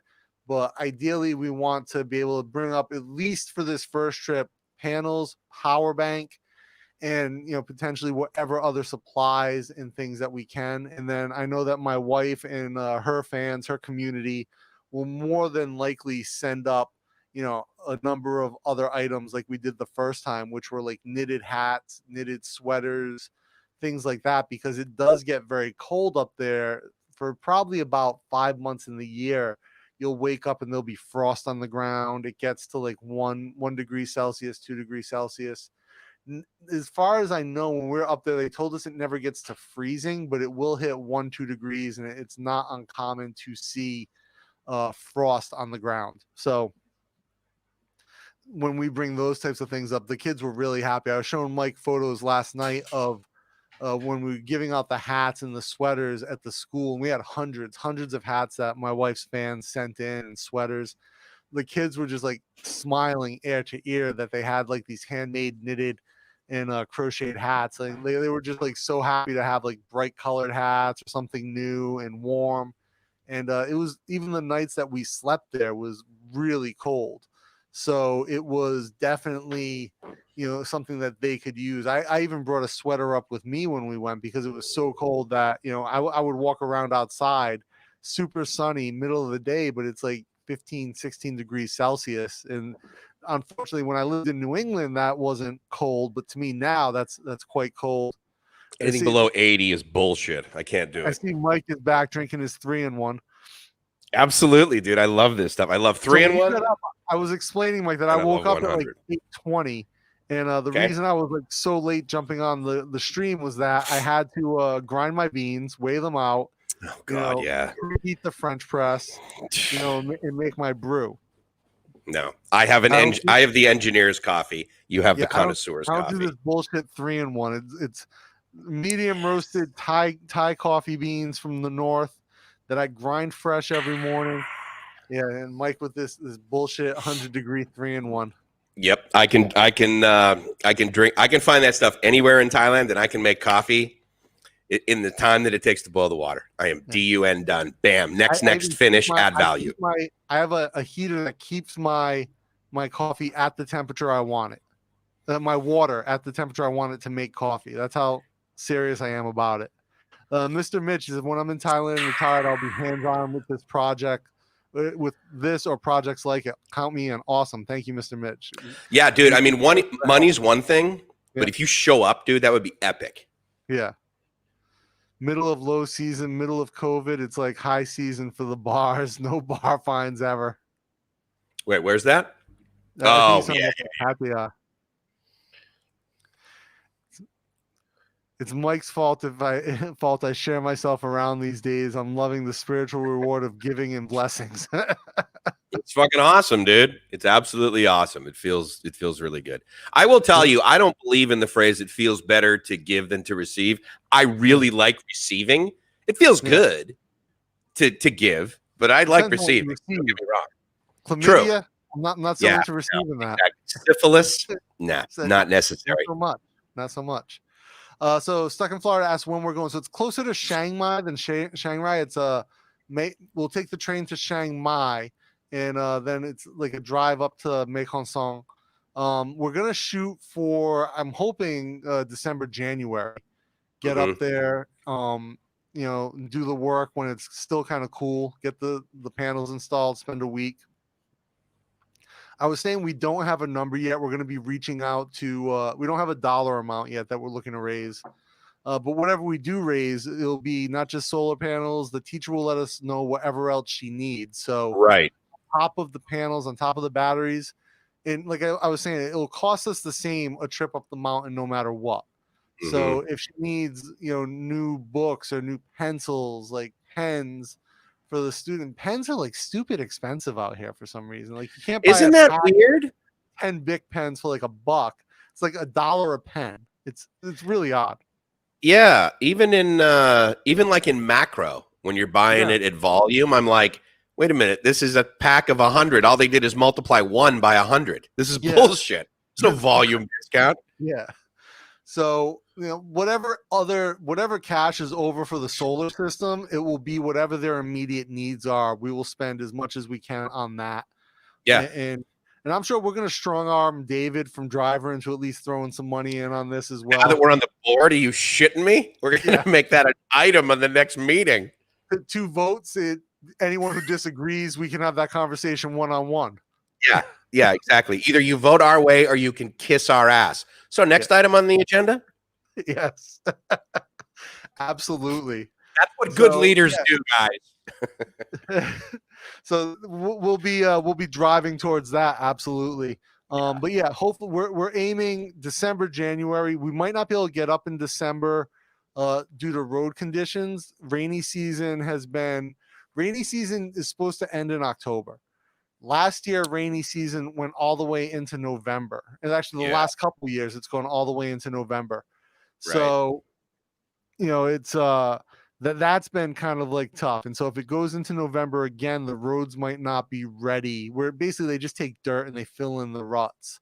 Yeah. They might not be ready by December or even January. So we'll feel that out. But essentially what I would love to be able to start doing is, collecting the equipment. Solar panels are cheap out here. I mean, they're, even if we're bringing up like inexpensive Chinese ones, they still have like a 10-year usability life.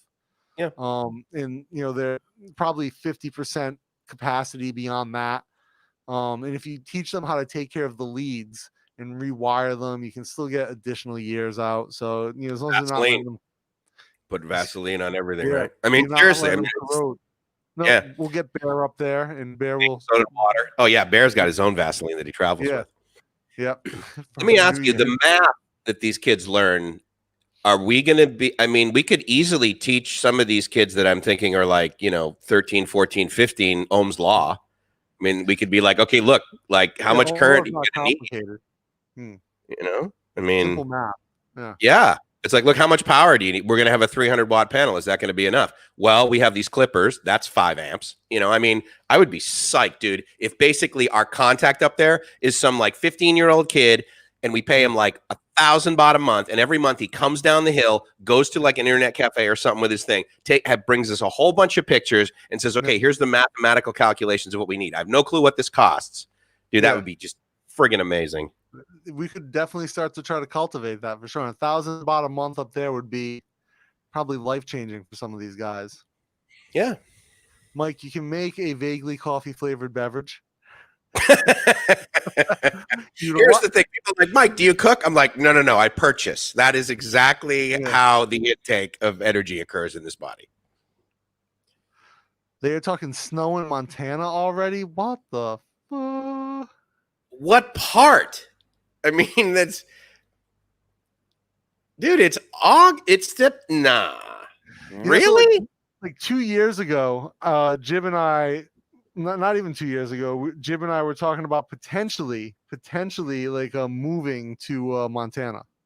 Oh, why? So I was like, I was on this kick where I was like, maybe like I'll go back to America. This is obviously way before COVID.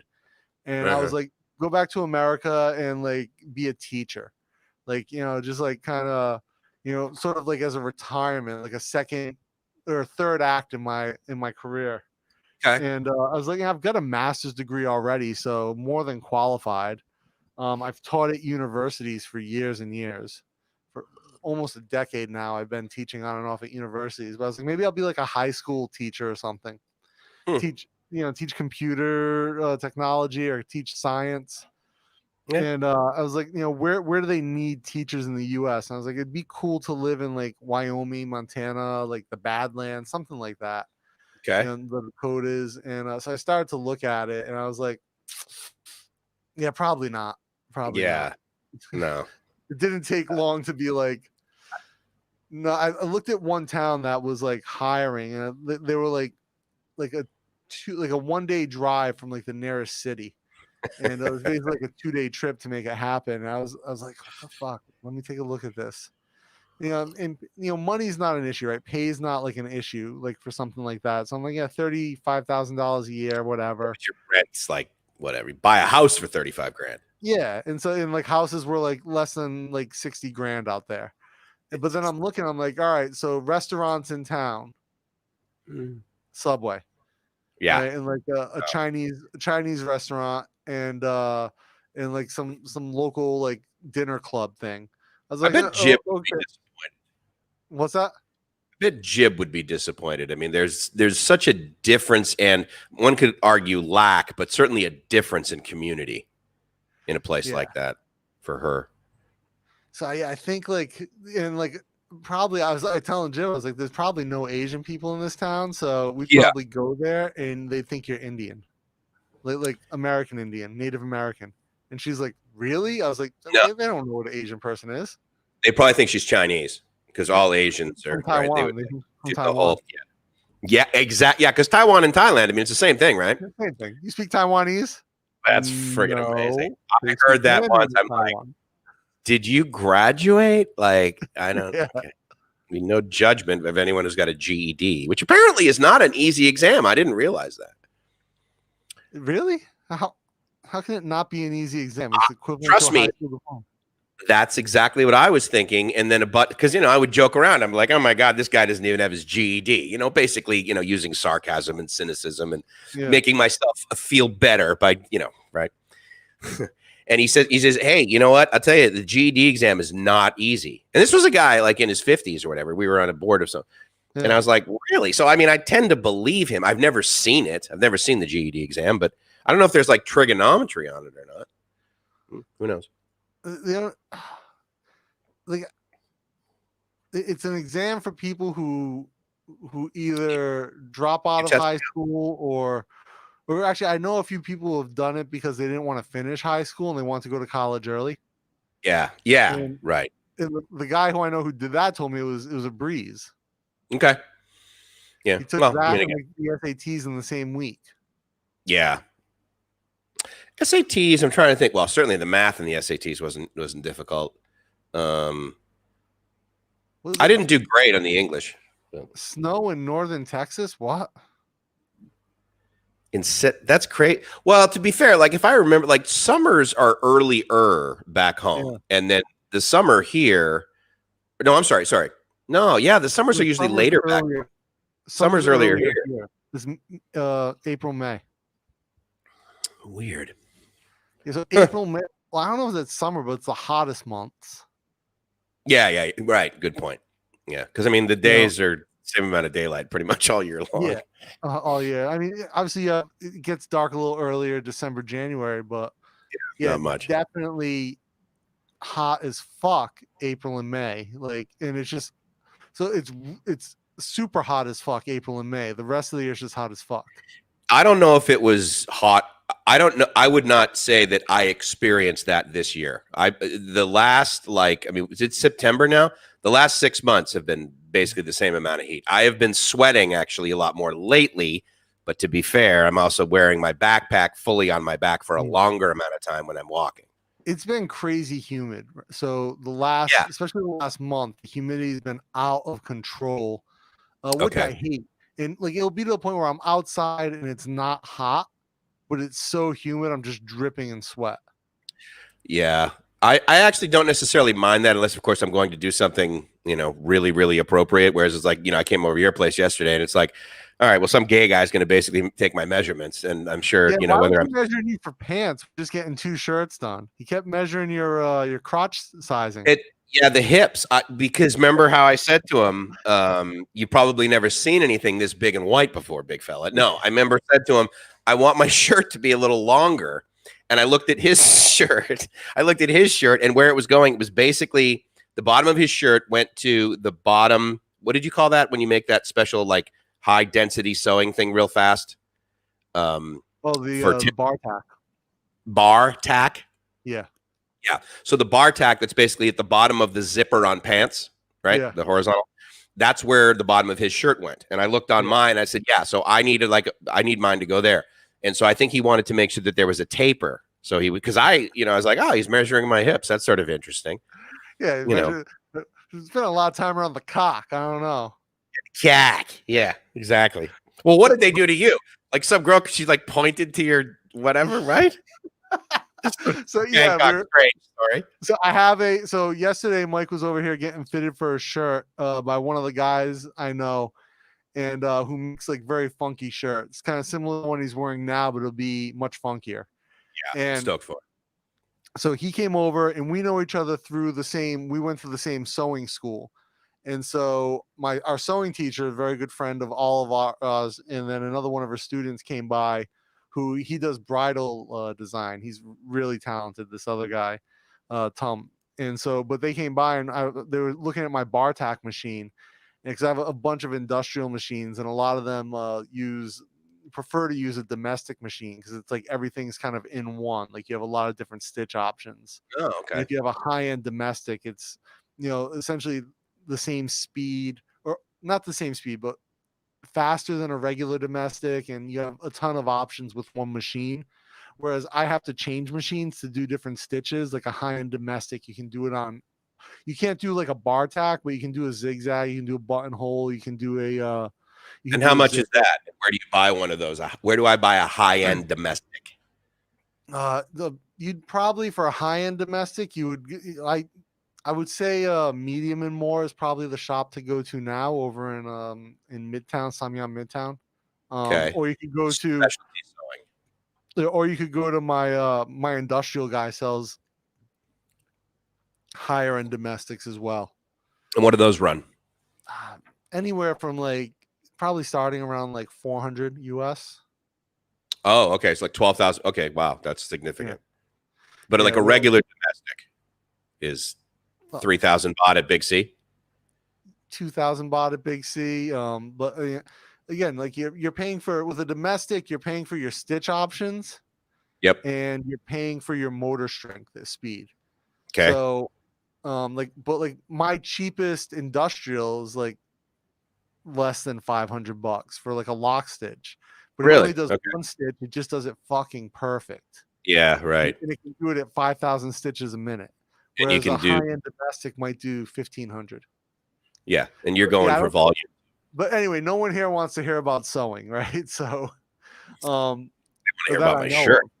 But but yeah, they were looking at my bar tack machine, and I was trying to explain what bar tack is, and my sewing teacher, oh yeah, like what they put at the bottom of the fly on pants, on men's pants, and she points like right at my dick, and she's sitting down, and I'm standing up. I'm like, so I was like, why are you pointing at my dick? You just got married already. You're having issues, and she's like, turns bright red, like.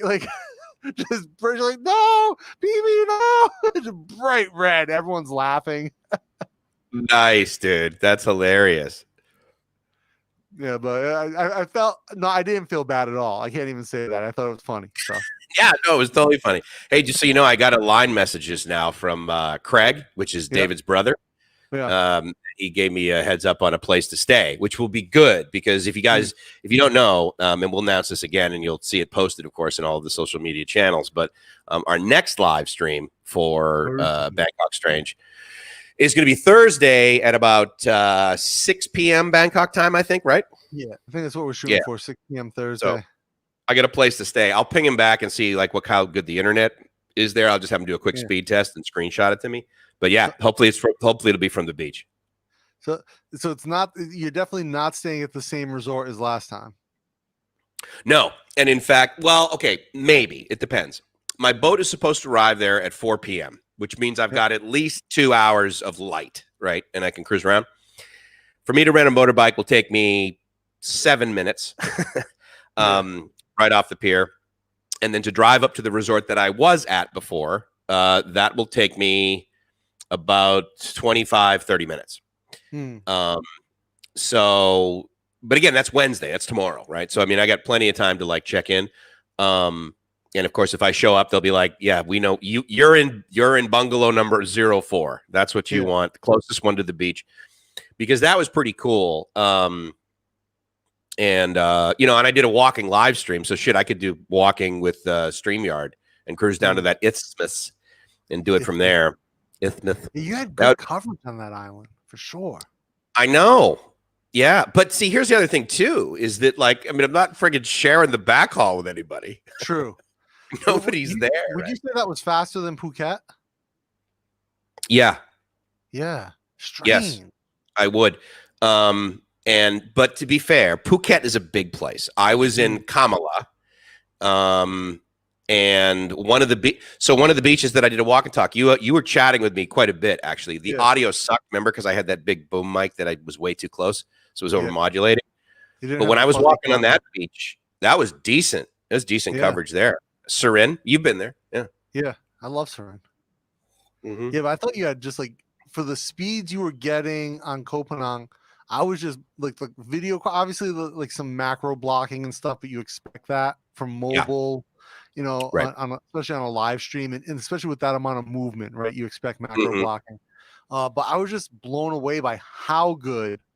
And Koh Phangan is not like it's a remote island, and it's close enough to the shore, but like they've got to have either fiber or a microwave link, so you're still the steps in your route, your trace route back to the gateway are still significantly increased.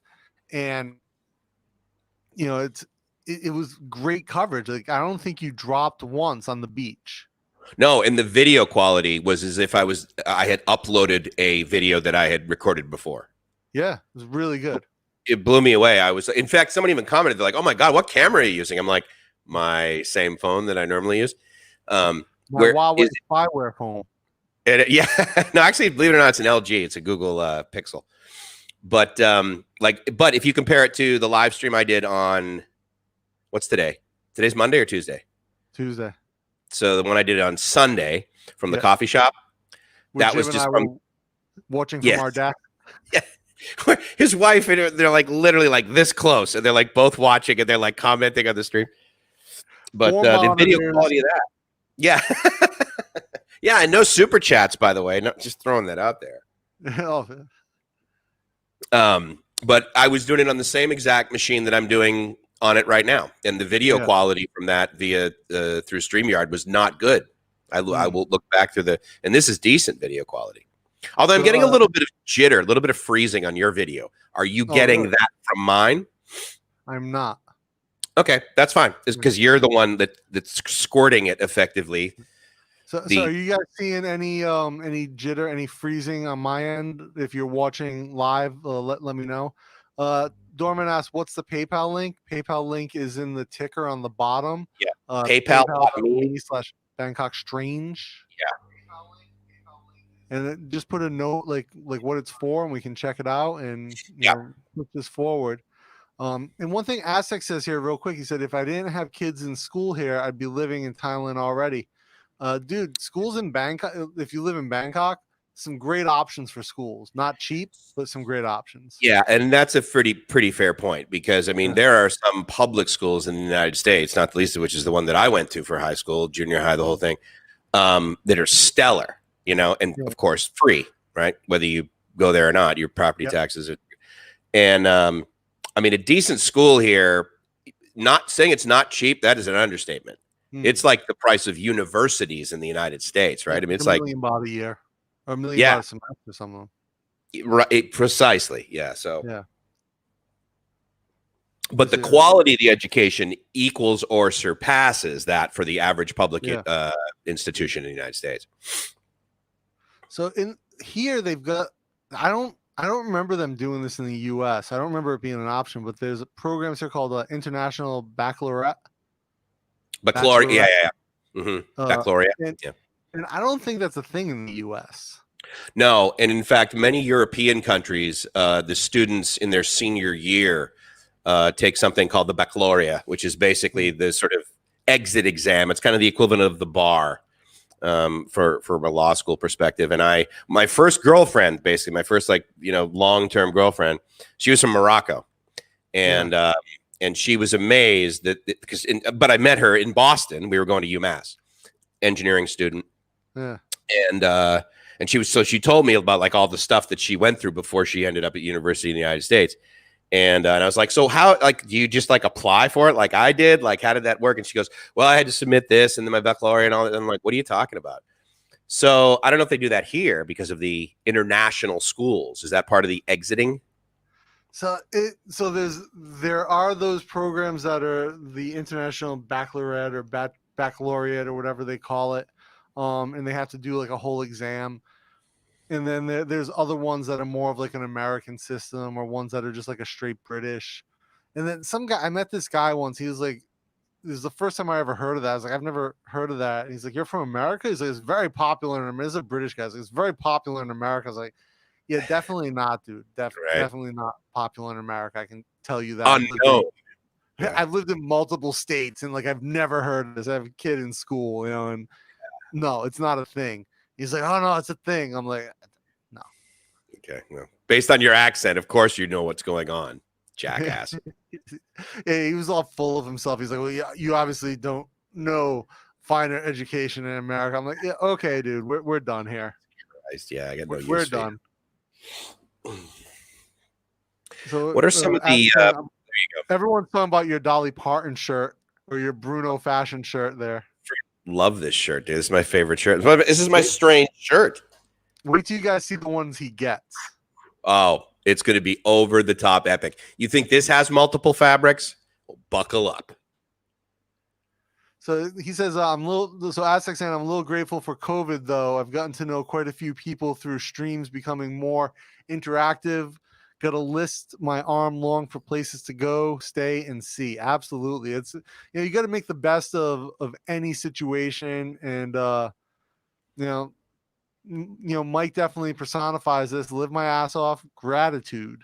Absolutely. Every day. And we're kind of going off on this last night, talking about life in Thailand, life in Bangkok. There are people who move here and then complain nonstop about Thailand, or people who talk about they're going to be, every time something goes slightly awry, they're going to be killing foreigners in the streets, or they don't want us here.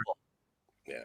No, the Thai people hate foreigners, or You know, oh Right. my God, their elections are so, you know, and Mike said this, and I agree. It's like, what are you going to do? You can't vote, right? Don't let the shit, there are things you cannot change. Don't let those things bother you. Don't let those Yeah. things impact your happiness or your life. I can't vote here. I'm not a Thai citizen. I'm incredibly grateful for the opportunities to live outside my own country in a place that I feel very comfortable at home and part of a community.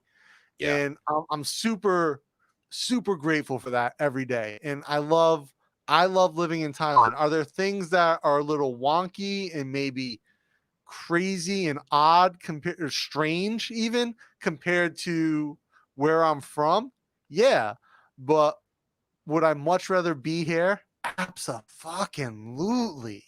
I can't All imagine day. any other place in the world right now that's better. And I mean, again, I always say Bangkok's the greatest city in the world. Mike's a convert. He believes it. oh yeah. But yeah, like, like I don't get the people, and Mike doesn't either. We had this conversation yesterday who just like, oh, they live here. They go out of their way to be here and then complain about living here. And Got no make the use for most, those people. yeah, make the most of your situation. Just love it. Or get the hell out. Yeah, You can go absolutely somewhere else. leave Thailand right now. In fact, I'll tell you what, considering you'll never friggin' get back in unless you do a ton of stuff like Todd has been doing for the last friggin' 90 days, leave Thailand. You leave. Go somewhere else. And then ping me and let me know why it's better over there. Because if it is, first of all, good. I want you out of here. But secondly, it's like, okay, cool. If it's better over there, let me know, man, because I may go over there. No, we're also a client. We're not. He's the He's the president. I'm the client. He's the president. I'm the client. So I think we were trying to figure this out the other day. You actually have more hair than me, right, Mike? Like if you were to let it grow. Slide your headphones back.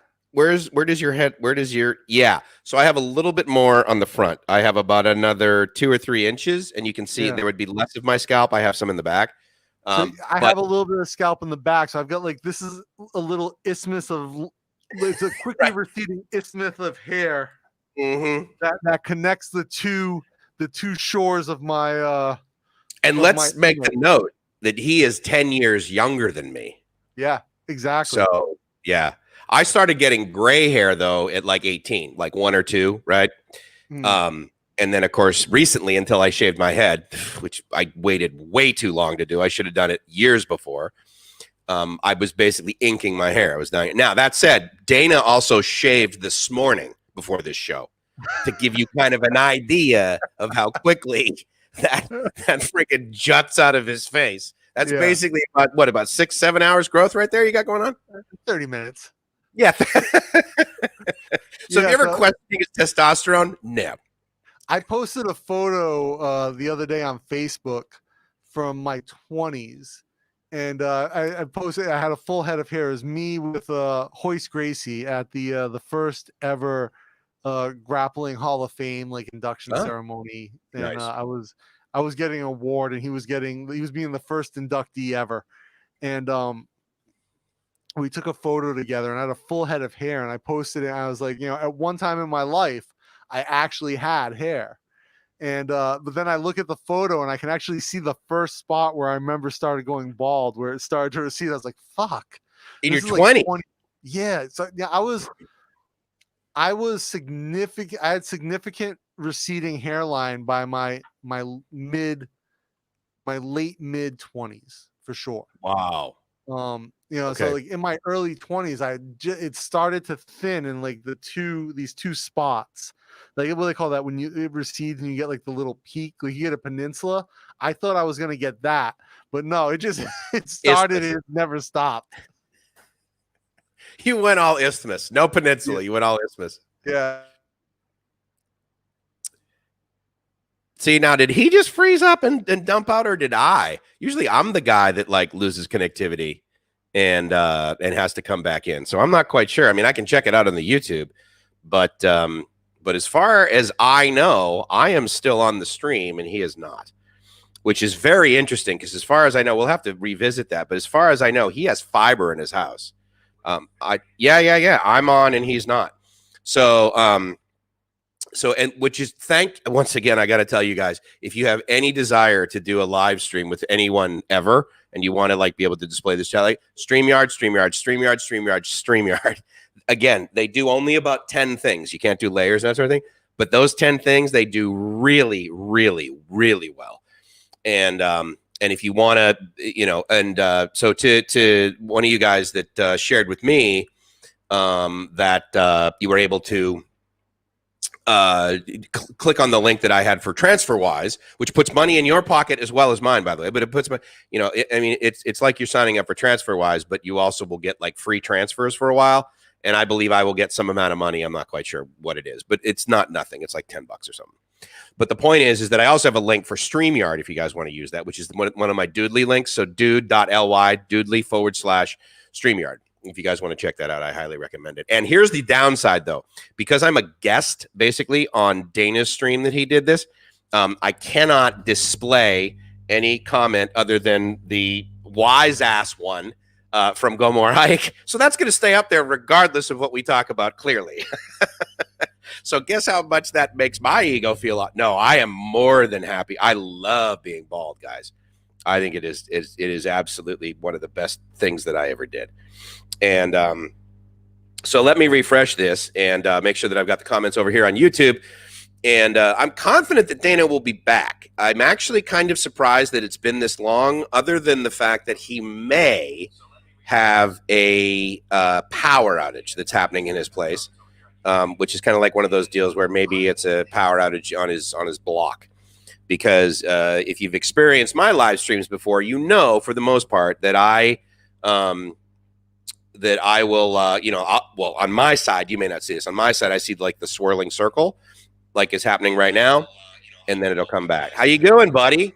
Can you hear me okay now? What happened? Did you lose power? Hello. Can you hear me? Yeah. What happened? It was kind of weirding me out because I was like, wait a second. You've got solid glass to your friggin' place, right?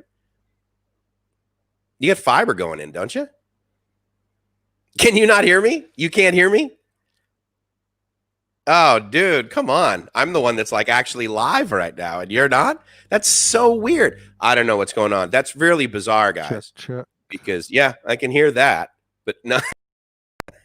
Ladies and gentlemen, how many engineers that are bald does it take to start a YouTube live stream and and get it on the air?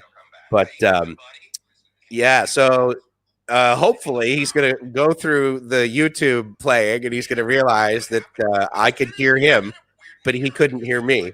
Can you not hear me? Dude, how freaking awesome is this? Anyway, I'm going to try not to be distracted by that. I do want to get to some of your yeah, absolutely. Should I have posted an ad on my comment, get free screen time? Yeah, go for it, dude. Whatever you want to do. That would be fantastic. Dana is Memorex. Indeed, he is. I used to really like Maxell, though. Memorex made decent ones, but I really preferred the Maxell cassettes back when we were using cassettes. And just so you know, Dana, I absolutely love you, but I'm basically not going to talk to you until you're able to talk to me and hear me. Can you hear me now? Yeah, I can hear you. Can you hear me, dude? I can. So I couldn't hear you before. So that is completely bizarre because I was going to say, you have solid glass into your place, right? Yeah. So what happened was my Mac stopped charging and it was at like 2%. Oh, because as I'm sitting there, I'm like, okay, wait a minute. Like the screen was only me. And I'm like, you must have lost power. I figured maybe you lost power in your house or something like that. So you lost power. Yes, I got it. Okay. So I had it in full screen, and so I didn't see that my computer had stopped charging. Did you just not plug in the thing? So yeah, I guess I didn't push it in far enough because I'm on a Mac, and I only have 2 USB-C ports on this MacBook, and so I have to, when I'm running, so my mic and my camera are external. And so when I'm running this setup, I have to set it so that I have I'm running power in through one of my adapters. I must not have pushed it in far enough, and the computer just shit out.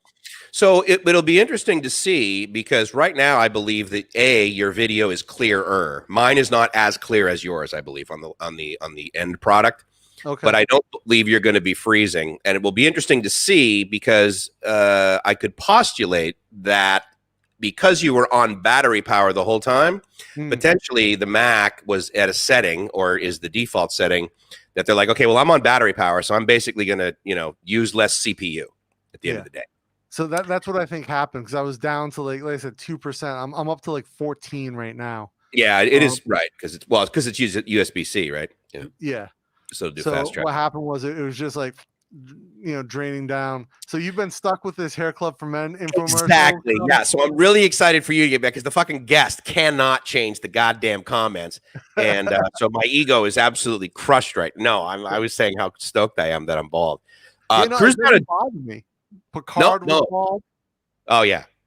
No, absolutely. Go down to Joseph Pinto's comment. I want to talk about the fact that they're not teaching cursive writing in schools. Because I had heard that actually a while ago. And I thought to myself, okay, is that necessary?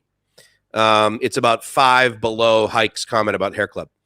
Regardless, basically what he said is that they're not teaching cursive writing in schools anymore.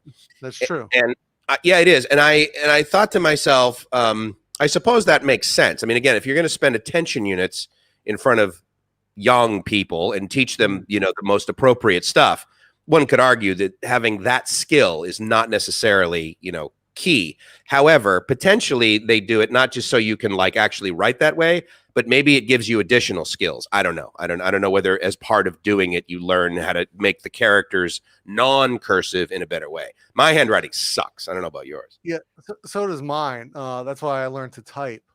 Yeah, copy that.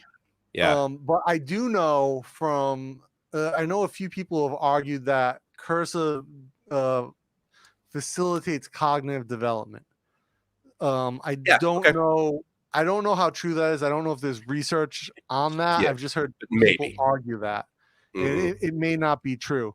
When I write by hand, it's usually like a mishmash of cursive in print, right? And really? So you join the letters? I rarely join the letters. Yeah. So like I said, it's usually like a mishmash. It's like 50-50, right? But I if I'm writing in my engineering notebook or my design notebook, it's always print. Block letters? Block letter print, always. Yeah. Engineer. That's how you write in an engineering or design notebook, right? Because I don't know about you, but I wasn't getting anything less than about an A- in my labs, right? Yeah. Exactly. When I handed that thing into the professor, I didn't want any sort of nonsense. Well, Mike, I can't see if this is like a 0.07 or 0.7. I mean, it's a significant delta here. I mean, do you even know the resistor color code? Yeah. Oh, I got a question. You definitely know the resistor color code. What would we call it? It's not called a meme. What do you call that when you put the words to it to remember?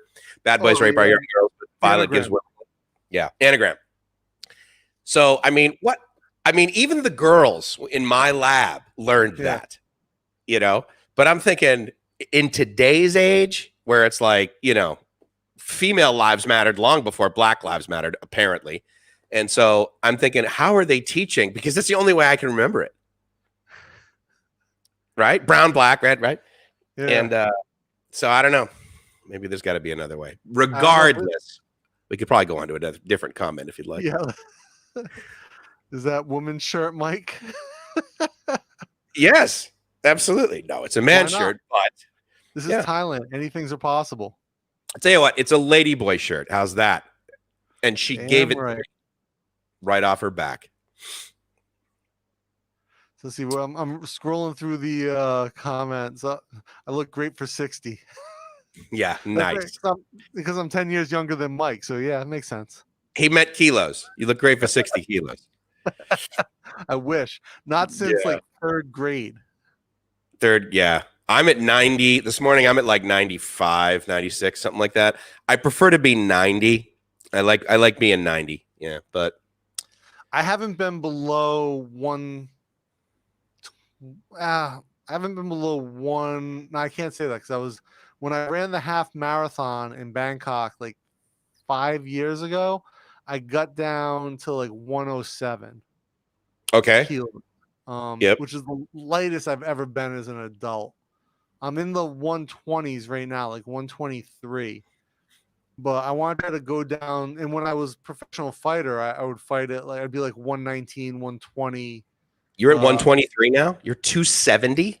Yeah, easily. Oh well, you got a lot more density than I do. You've got more muscle. I probably have. Mine is fat. My excess is fat, and none of it's I muscle. definitely got way too much fat on me as well. So Well, yeah, both my of us. body composition is when I think I showed you the photo from when I was a professional fighter, right? Maybe was that with Let me- the one where you had hair when you showed me No, the it's one when you guys like had afros. No, completely bald. Mm. I'm gonna airdrop 2 photos to my computer, and I will show them on the screen. Andy, thank you for coming by. I see that you got to go. Thank you so much. How far are we? Oh yeah, we're only about 5 minutes. Scrolling through the comments, so Mike is more up to date on where we're at. But thanks for coming by. It's too bad you can't give the guest the ability to monitor. I mean, I can monitor and view, but I can't post the comments. Only you can. Yeah, no. Yeah, I don't. That's one of the features I asked when I first started. I'd sent them like a thing asking for that. And, they're like, "Oh, it's in the pipeline," and then they've rolled out a bunch of features since, and that has not been one of them. Yeah. So and just so you know, your video is really pixelated, or not right really? This second, but it was. Yeah, and even your audio is dumping out. Rarely does the audio dump out, but usually the video will get, they'll decrease the quality of the video, but keep the audio going in the background. Basically, that's their hierarchy, which is weird. Where's your router? Downstairs. Okay, so you got concrete between you and the router. Well, no, because I'm just at the top of the stairs here. So. Oh, so it's literally right beneath you, like you and Jib's desk? No, I'm upstairs. It's at the desk downstairs. Huh. Weird. That's the only place we could run the fiber into. So yeah, right. I'm going to do this. I'm going to throw this. I'm going to change us to this. Screen share, maybe? Yeah, and I want to... All right, so let me... You can do screen share and then choose application instead of tab. Download. The man be trying to keep us down. They are dumping on mid-age guys stream. Absolutely, yeah. We need a lot more.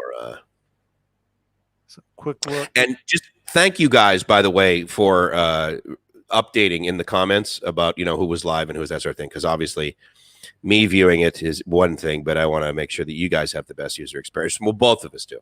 Mr. Mitch says he writes like an engineer. Yeah, dude, I get that. I remember for the most part, the default setting is like if you have shitty penmanship, then you're a doctor, right? Or vice versa. Doctors have shitty penmanship. Caps block letters. Good for you. All right, so here is one photo, screen share, application. It has the option for Chrome tab. Yeah. Oh, is that the only option? You should be able to go down. I'm thinking of like how many Chrome tabs I have. Oh, Jesus Christ. Yeah. Okay, so you literally, I would say 100. Oh, so it's saying that I can't only in Mac system preferences, security. I don't have screen share turned on for Chrome for some reason. Give me one second. Setting? What, for security? That's weird. Yeah. Stuck says he weighed about 71 to 72 kilos most of his adult life until late 40s. And you're 5'9". Yeah. So I'm 6'2". Dana is what, 6'3"? 6'1". 6'1". Oh, okay. Yeah. And okay, so well, that's going to be interesting. So if all these Hill Tribe kids have never seen a white guy, and all of a sudden the only one that they know of is Dana, who's like beefy and 6'1".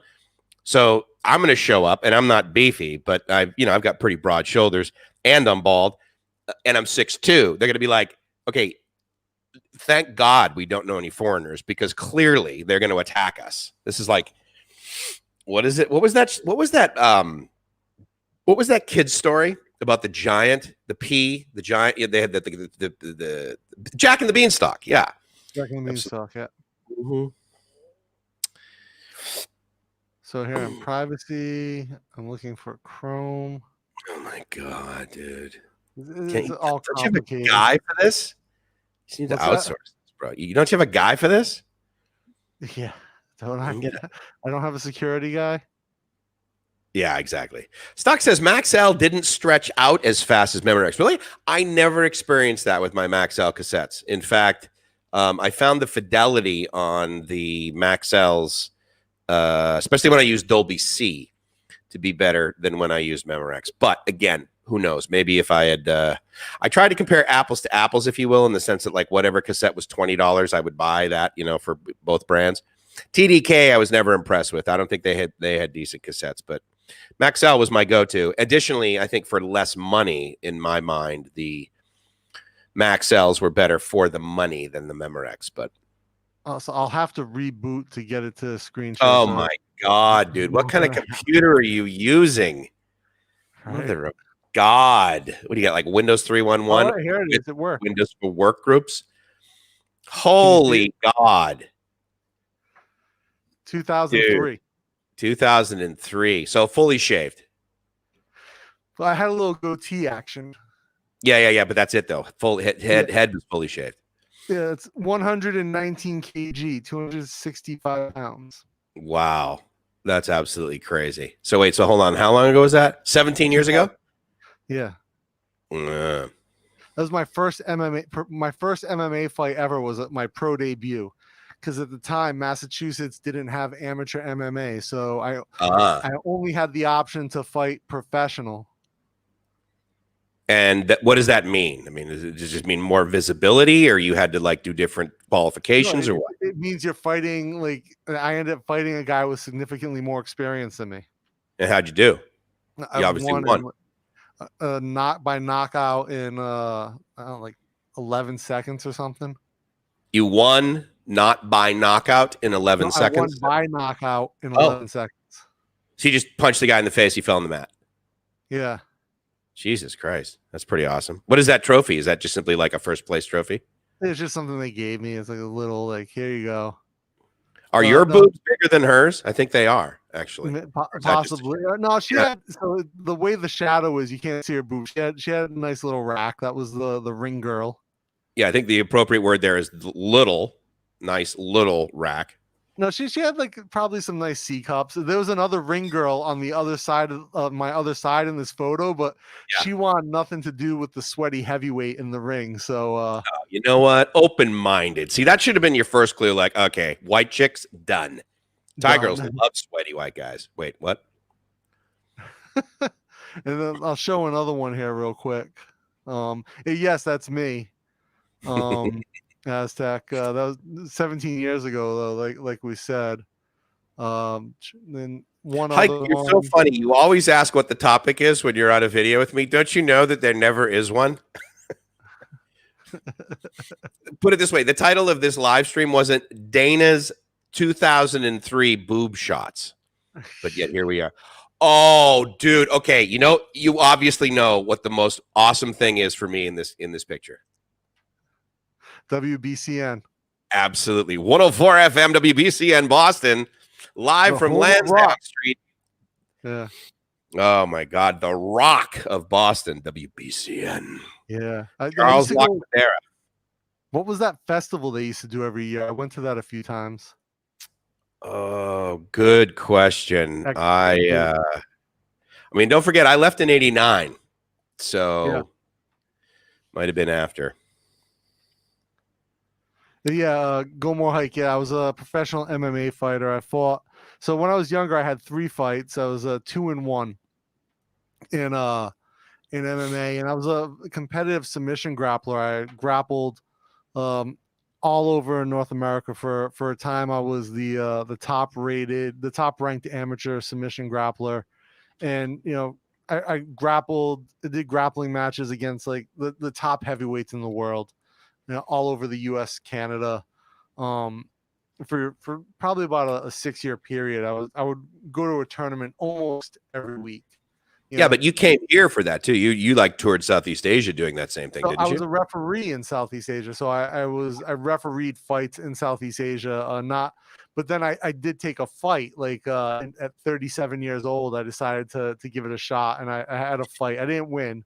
But it was a good time. It was fun to train again and to give it a go, and do all that. And so Yeah, I did that. But then recently they had an event here in Thailand where they were doing this 2-on-1 fight. Oh yeah, didn't And you ping those guys because you wanted to do it? so I know those guys. And so I pinged the promoter. I was like, I think I could beat the two guys won the fight versus the one guy. It was two small guys versus another guy. I was like, I think I could do that. I think I And could beat them. but the two guys won. The pair won. Yeah, but I was like, I think I could win. And so I'm gonna see if we can make that happen. Oh wait, so it's still going on? So they're gonna do it again. Yeah. Ah, So did you nice. meet any famous people like Joe Rogan? I never met Joe Rogan, but I've met a bunch of famous fighters. Jeff Munson, who I competed against multiple times. Roddy Ferguson, former Olympian, he used to fight in Strikeforce. I've met him. Competed against him in grappling as well. Yeah, and then like Randy Couture, Tim Sylvia, like just like guys from that era of fighting I met. Because it was such a smaller scene back then, and there wasn't the exposure that there is now. Is this? I'm sure it's not as big as Muay Thai, but is it big in Thailand? No, not even close to as big as Muay Thai. Like I figured it wouldn't be. 1/100th. Seriously? Okay. Yeah. All right. Got it. And then I've traveled. Like I said, I traveled all over as a referee. I've refereed fights on national TV in Thailand, China, Malaysia, Singapore. I've refed fights, refed events all over. I refed this one crazy event that was on a cruise ship. I refed the main event, right? So there was like all this like really weird stuff that's happened in my life, this strange stuff that's happened in my life because of MMA. Traveling, all like I said, taking a cruise ship from Penang to Phuket and having fights on the ship. Okay. No, I never met Brock Lesnar. Thai. Brock Lesnar, maybe that's different. So yeah, I've been all over. Because of MMA, I've had great opportunities. I have a MMA podcast that I occasionally do. I don't think I've done an episode in like 4 months, but like occasionally when there's fights, I do it, and we do live streams, talk about the fights. So And is all yeah, that stopped? I mean, is that what's like that? just COVID came up and there's no more MMA? Yeah, there was really no MMA, and I haven't really, it was a sporadic thing anyway. Like it was never like super consistent. But I've interviewed. So Enson Inoue has become a friend.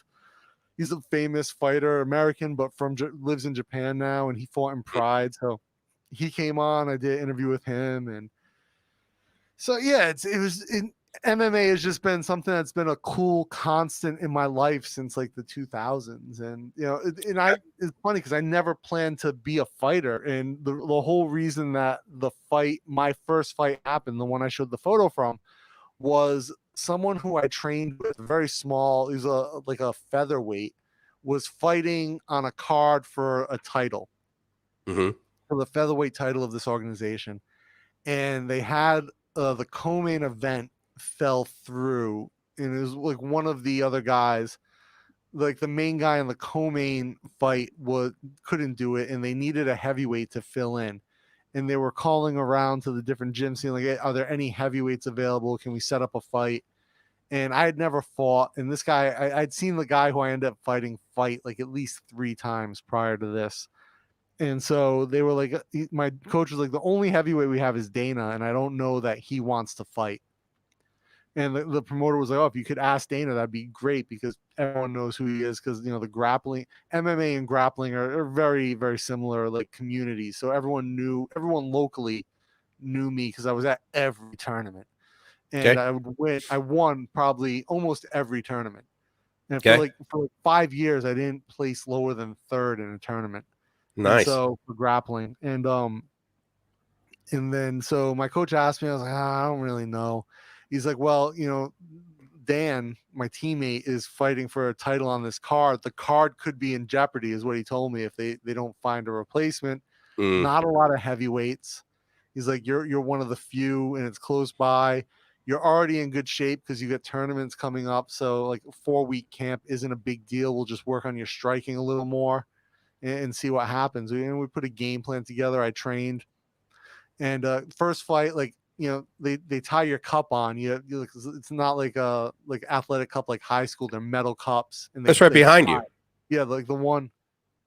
Yeah, like this Yeah. is the one from my fight in Thailand. But yeah, it's You very guys similar. should be concerned, in fact, actually, that I knew where that was in his Yeah. office. Yeah.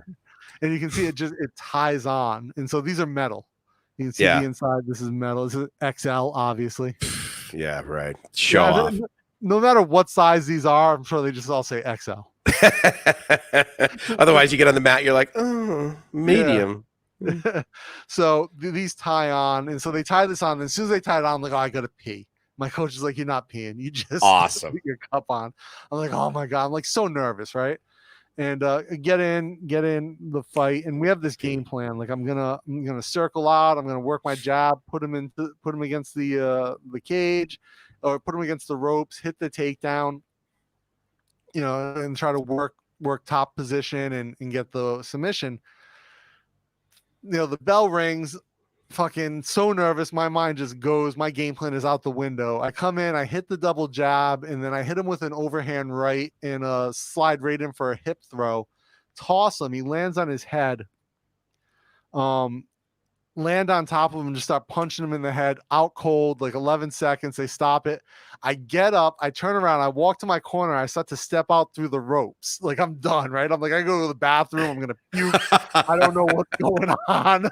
Right? My coach is like, stop. They haven't even raised your hand yet. He's go check on the guy, make sure he's okay. Get your hand raised, calm down. He's like throwing water in my face. I'm like, oh, what's going on? I gotta go to the bathroom. He's like, no. I'm like, I'm gonna throw up. He's like, stop. So the guy in, they wake the guy up. He's good. Get my hand raised, whatever. Go to the back and just puke. Like I was so nervous. Like the whole, Right. like I wasn't nervous during the fight, but like as soon as the bell rings, it's different. But like right up until that point, and then right when I'm done, it's like boom. So nervous. But then you're so like, I fell asleep after the main event as my buddy was driving me home. I just slept the whole way home. Did you finally pee at some point during this day? Yeah. As soon as I got him back, I got the cup off and I went to pee, and it was like 2 drips came out. I was like, oh well. Yeah, right. Okay, so you were 20. So where, Ohio or Rhode Island? This is where I lived in Rhode Island. Rhode Island. Okay, that makes sense. Yeah.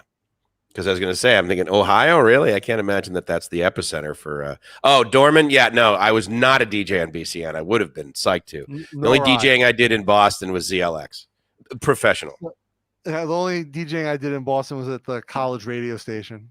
Yeah, that's where I started. WMLN FM 91.5 Milton. I forget our call signs at Wentworth. So go more hike. So how did I get started in refereeing? Interesting story. I was a PhD student at a university in Thammasat, and I hadn't really been in a university in Thailand, and I hadn't really been involved in MMA for a few years. I was living in Ohio. I trained a little bit, but was not an active participant in any way. And so I started training again at a gym in Patumtani. And, I was training, quite a bit, like 4 nights a week there, plus like swimming and running and doing a bunch of other stuff, but not really planning on competing, just training.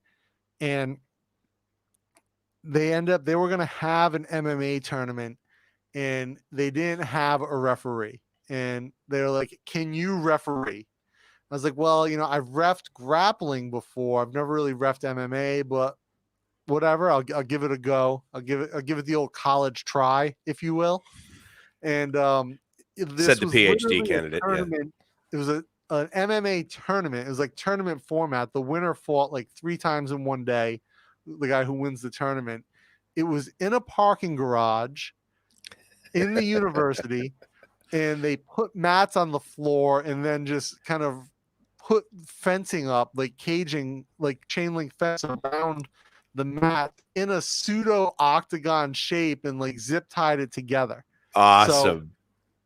And it wasn't secured to the ground. So every time someone would hit a takedown and hit the fence, the whole thing would shift shape, and it's quickly turned into like a rhombus. Oh my God. So that was that was my first time reffing. But the guy who owned Full Metal Dojo, essentially the biggest MMA promoter in Thailand, was there because he is at every fight event. And 2 big white dudes with beards see each other in a parking garage, MMA tournament in the middle of Patum Thani, and they obviously like make eye contact and you start to talk. And he's like, "Hey, I own this organization. Would you like to like come and ref and come work with us?" And I was like, "Yeah, sure." And I end up they had a guy who was like sort of like their head official at the time. He works for One Championship. He's actually, in my opinion, a horrible ref and a very well, I guess the right word here is he's a very unprofessional guy in a lot of sense. And yeah, he works for One Championship as a referee, this guy Oliver. And not the best ref out there for sure, and kind of very much a company man. I'll leave it at that. But I end up working very closely with him for a few years on different organizations as a ref, and then on my own with other organizations over time. But it was just a really interesting way to get involved in it. And FMD is Full Metal Dojo, Thailand-based organization, probably hands down the most interesting event, live promotion that you could ever go to. It's so much fun, and the fights are wild, and some of the best fighters like in Asia come up through that organization, and they use what they call the Bangkok rule set, which is kind of a culmination of the old Pride rules and the current UFC rules. So they allow knees to the head of a grounded opponent, which they don't allow in the UFC. They allow soccer kicks to a downed opponent, which they don't allow in the UFC. And they also allow 12-6 elbows, which aren't allowed in the UFC, and elbows weren't allowed in Pride. So you get some crazy fucking fights, and they let people sit. In the pre-COVID times, they would let people sit right up against the cage. So, so you're like banging it like you're banging the glass in a hockey game? And so I would be reffing fights, and I would have to swat people's hands away who were reaching through the fence. That's amazing. Yeah.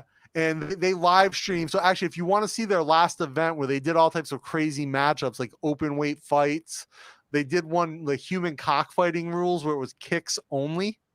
They did a woman's Letway fight, which Letway is bare knuckle Muay Thai, but they also allow headbutts.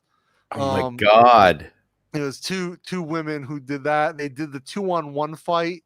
They did some open weight stuff. Go to fightcircus.com, and that will redirect you to the site that they streamed on, which is called Cam Soda, which is a porn site. Oh my God, that's right. I remember you telling this story. So you'll be watching the fights, and there'll be like little windows on the side of like double anal and all this other stuff. That's the second time you've referenced that today. Were you sure you were up till 4 a.m. doing work? I was editing video, man. Editing video. Double ended. Stuck in Florida. Hoist Gracie was like a god to me when I was in the game. Hoist Gracie is god. He definitely is. He's the OG. The OG. Yeah, I was very fortunate to get to meet him. Very, very cool guy. Actually, let me see if I have the photo of me and him with together, and we both had considerably more hair than we do now. Which one had bigger? Last night you and I recorded after your shirt, and then I got some food, and I literally I recorded again for 2 more hours for the Dapper Villains podcast, and then started working on editing making sure the video was edited to export for today. You had a guest last night on that drops tonight. Right? Yeah. Who was the guest? Who was the guest on Dapper Villains last night? Mr. B, the gentleman rhymer. Oh, that's right. Yeah. I remember you cooking. He's a British chat hop performer. Here's the photo. I'm gonna drop this computer, and I'll share this. Man, you are freezing like crazy. I do not understand why your signal at all. I think I froze. I think I freeze up when I airdrop stuff because of the way it uses signal. Mm-hmm. I think it's the tabs, personally. Although you probably looked at processing power, and you can tell that it's not chewing it up. Yeah. So screen share, application, boom, me with hair. Oh, you did show me this photo before, yeah. Yeah. So if you look to the left side of the photo, you can actually see where. So this is Hoist Gracie. He has way more hair than he did when they does now, and obviously I have a full head of hair. But if you look to the left, you can actually see that first bald spot kind of developing. So this is 17 years ago, right? So I was 24, and by 26, I had my hairline was 2 inches back. 2 years after this photo, and you Yeah. lost 2 inches of hair. Yeah. Crazy, dude. It just went quick, man. And it then it kind of stayed at that 2 to 3 inch mark, like receded back. And then, as I went through my 30s, it just kept lessening and lessening. And you weren't like doing steroids or anything like that. Like you weren't putting anything weird in your body that makes hair fall out. No, I never did. I've never done steroids, though. Now in my 40s, I'm looking at the TRT options. What's available, but like I thought about that. I think I'll go get the test and just see what it is. Like I have no idea. I'll do the test. There's a whole bunch of to do it right. There's unfortunate here in Thailand, healthcare is amazing. Yeah, And right. the hospitals are fantastic. So I can, there's a whole bunch of blood work and tests you have to do beforehand, like prostate screens and all this. And Really? yeah, I didn't know that. Okay. Yeah, so like they want to check you to make sure that there's nothing crazy going on with your body, because once you start playing with your hormones, there's all types of other stuff that goes on. So you're talking about prior to the therapy, not just like the test. And then you have to have those regularly. Once you have to again have blood work. You have to check your cholesterol, your prostate. They want to check all your cancer markers and everything prior to that. So there's steps to go through to do it right. Or you can go to TonyHuge.com and just get whatever the fuck you want. Dude, you know what? That guy's friggin' amazing. I totally want him to be in charge of my nutritional future. That would be huge. My supplementation. Dude, do you have like a primary care physician? Do you have a preferred hospital here in Bangkok? So I go to, when I need like just to go to a hospital, I usually go to Chameleon, which is in Thong Lo. It's the reason I go there is like super cheap and it's fast and it's international. They speak English. So it's a Catholic hospital, which I wouldn't usually go to like a religious hospital. One, because the idea of medical science and religion shouldn't jive in my brain. Copy that. Like it's also in the middle of Thailand. So it's like, yeah. It's not like I'm going to possibly be. I'm not going to My Lady of Fatima in like the middle of Rhode Island. But it's a decent enough hospital, and I've gone there. I had minor surgery on my ear there twice. And I've gone for checkups there, and they have a whole international clinic thing where you can roll in. I think it's like 8,000 baht for like a full medical screening. 8,000 baht. Okay. Yeah, and they check all your markers and everything. I've been to I know I'm going to pronounce this wrong, but Simitjev? No, that's not how you pronounce it. You know what I mean? What is it? Samitiwet. Samitiwet. Yeah. Isn't there a J in it? Yeah. Oh, and you pronounce the J as a W? Samitiwet. Yeah, Jib used to work there. Oh, okay. Did she like it? She loved it. She says it's a fantastic hospital.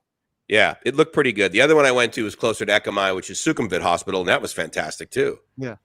The Samitiwet is like on par with Bowmangrad. And so same price? It's a little bit cheaper, but I mean like accommodation wise, it's on par with Bowmangrad. Like, that's right. I have not had medical care there, but I've gone into the lobby. There is a guy in the lobby playing a piano in a tux wearing white gloves. Yes. You've got to be shitting me. That I don't think that exists in the United States. Like not even like at Mayo Clinic or anything like that. I don't know. That's just amazing. Yeah, maybe I should go do that. I mean, I've only been, it was reactionary, right? It was like an earache. Okay, she's going to check me out. And she did. And then I left, of course, and it cost nothing because I have insurance. Yeah. But yeah, maybe I should do, like, I haven't really had any sort of, I mean, I'm 52. I guess I should get like a physical every year? 2 years? I don't know. Probably twice a year. Twice a year? Physical? For the cost, yeah. Oh yeah, yeah. That's fair. Good Why point. not? Yeah, which of course would be free. I think my physical. I think I get one free physical a year. I can't remember. Yeah, and let's say you pay 8,000 baht for a full health check, Yeah, right? It's 230 bucks. yeah. No, and they do. I love the ones that do the stress test too, where you like Yeah, run really, really fast. Yeah, I've had that done in the United States, and that was worth it. they'll But do of your course, I had. VO2 max, everything. Yeah, So, and then they'll do all your blood work. They'll do all your marker checks. You can do they've got the DNA sequencing thing that's more expensive, but yeah, it's pretty much health wise. Like you might as well do the full check. yeah. Why not? Right? Because I'm going to be Why wouldn't you? Well, That's the especially price. right now. I've Yeah. heard there's like nobody in these hospitals. Yeah, I told you my buddy had surgery. He got a free night. Oh, that's right. Yeah. You were telling me that. All Yeah. the grads. Like, no, there's no one here, so just stay. Yeah. Free night, yeah, like free night. And they did it. They also, they were able to then check his hydration before surgery and all that. So it's better overall treatment. And then he said, like, when they check you out, it's like, this great, this great service, like the checkout and like the follow up. Whereas when he had surgery in the U.S., he got all fucked up. They sent him home with a catheter in and everything. And What? yeah, and then he got an infection, and they put him on some fucked up drugs, and Where was this? not great. This was like maybe 6 years ago, 5 years ago, maybe. Yeah. Where? What physical location? Oh, in California, L.A. Okay. Yeah. LA's a big place, so yeah, I'm not sure. Bodego. Yeah. Plenty of yeah. I mean, I lucked out. I had Kaiser, and they were just stellar service, But again, Yeah. it was But yeah, lucky. so like I said, if you get like I'm thinking about the TRT, but again, I want to lose some weight first, just so that I know get my body, into a pretty good state if I'm going to start fucking with hormones. And Agreed. then It's sort of one of the reasons you go on TRT to potentially not have so much fat. you'll burn more fat, but like dietarily, like especially during COVID, I the first part of COVID, dietarily, I wasn't great. I hear you. So, like now I'm back on like I'm on the regimented diet that I'm normally on and doing IF and all that. And you're just eating Thai food. Like if you eat a good variety of like street food, you're getting plenty of nutrients. You get your vegetables, whatever you want. So let me ask you about that. So the intermittent fasting, you basically get up in the morning, you have your coffee like I do, kind of thing. Your coffee, does your coffee have sugar in it, or you just drink black coffee? Black coffee. Okay, so you're doing that, and then throughout the day, throughout the day, you've got you're drinking what, like water, basically? A lot of water and green tea. Green tea, okay. And then at night, at what time do you eat, and what do you 6 eat? p.m. And what do you eat? Like street food? So I might grab some street food, but I'll always try to also eat like some leafy greens along with whatever I'm having. Yep. And I eat a fuck ton of Thai chilies. Okay. So I eat a lot of capsaicin with my food, for a number of reasons. But one of them being vitamin A, which is good for your eyes. And I have vision issues. I just had my new prescription made, and my vision got worse. But yeah, so and also capsaicin increases your metabolism, so you're eating your one meal. But I'm also like really focused on like not being full, right? So it's like eating till like I'm satiated but not like full. And I've noticed while I'm doing this, right? So while I've made this shift, I've got to really focus on the fact that I've got to really focus on the fact that like there's certain things I can't eat a lot of anymore. Like if I eat a lot of carbohydrates or I eat something that's fried, I feel like shit. So that's good. Yeah. And so like I just gotta focus on like what makes me feel good when I eat it. It's leafy green vegetables. Eating a lot of vegetables. If I cook at home, I have to be very cognizant of getting enough fat in the food. So like I have to make sure I add a little bit of oil to it or something else, because obviously street food's cooked in oil and like you have a little bit of fat. But if I cook at home and I don't add any fat, only eating once a day, there's no fat in my diet, right? So you have poorer vitamin absorption. Yeah, but you could also say, like, I mean, for the time being, you might want to get into ketosis. I mean, that was something that really worked well for me. But being vegan, ketosis is almost impossible. Oh, yeah. That's right. Yeah, good point. I hate to say vegan, being plant-based. Yeah, again, that's fine. Yeah. So it's funny. I was looking through our list because Dana and I, we have this like Word document. It's got a whole bunch of topics in it. And I was thinking about, we're at like 2 hours and 45 minutes. I was thinking about introducing a new topic, or do you want to like cut it here? Yeah, I've got to roll out because I have an appointment in outside of the city today at a factory for something with one of my clients. I should get ready for that actually. Let's do it. And I know my driver will be here soon. Yeah. And the cool part is that we use StreamYard successfully. Of course, we figured pretty easy, but we'll do this again Thursday night, and you'll set up all the stuff and just send me the links, and then I'll do it from whatever beach I'm at. What are we going to do? 6 p.m., 5 p.m.? 6 p.m. Thursday, guys. So 6 p.m. Thursday, we will have another live stream. And we're gonna, if that works well, if that time works well for the community, for you guys, and you like that, we'll keep that. If not, we're gonna kind of keep looking for somewhere where we can get a good fit, so we can get more engagement. Thank you for everyone. I know a lot of you guys said you were gonna make transfers to the PayPal to support the project and the Hill Tribe. Thank you for that.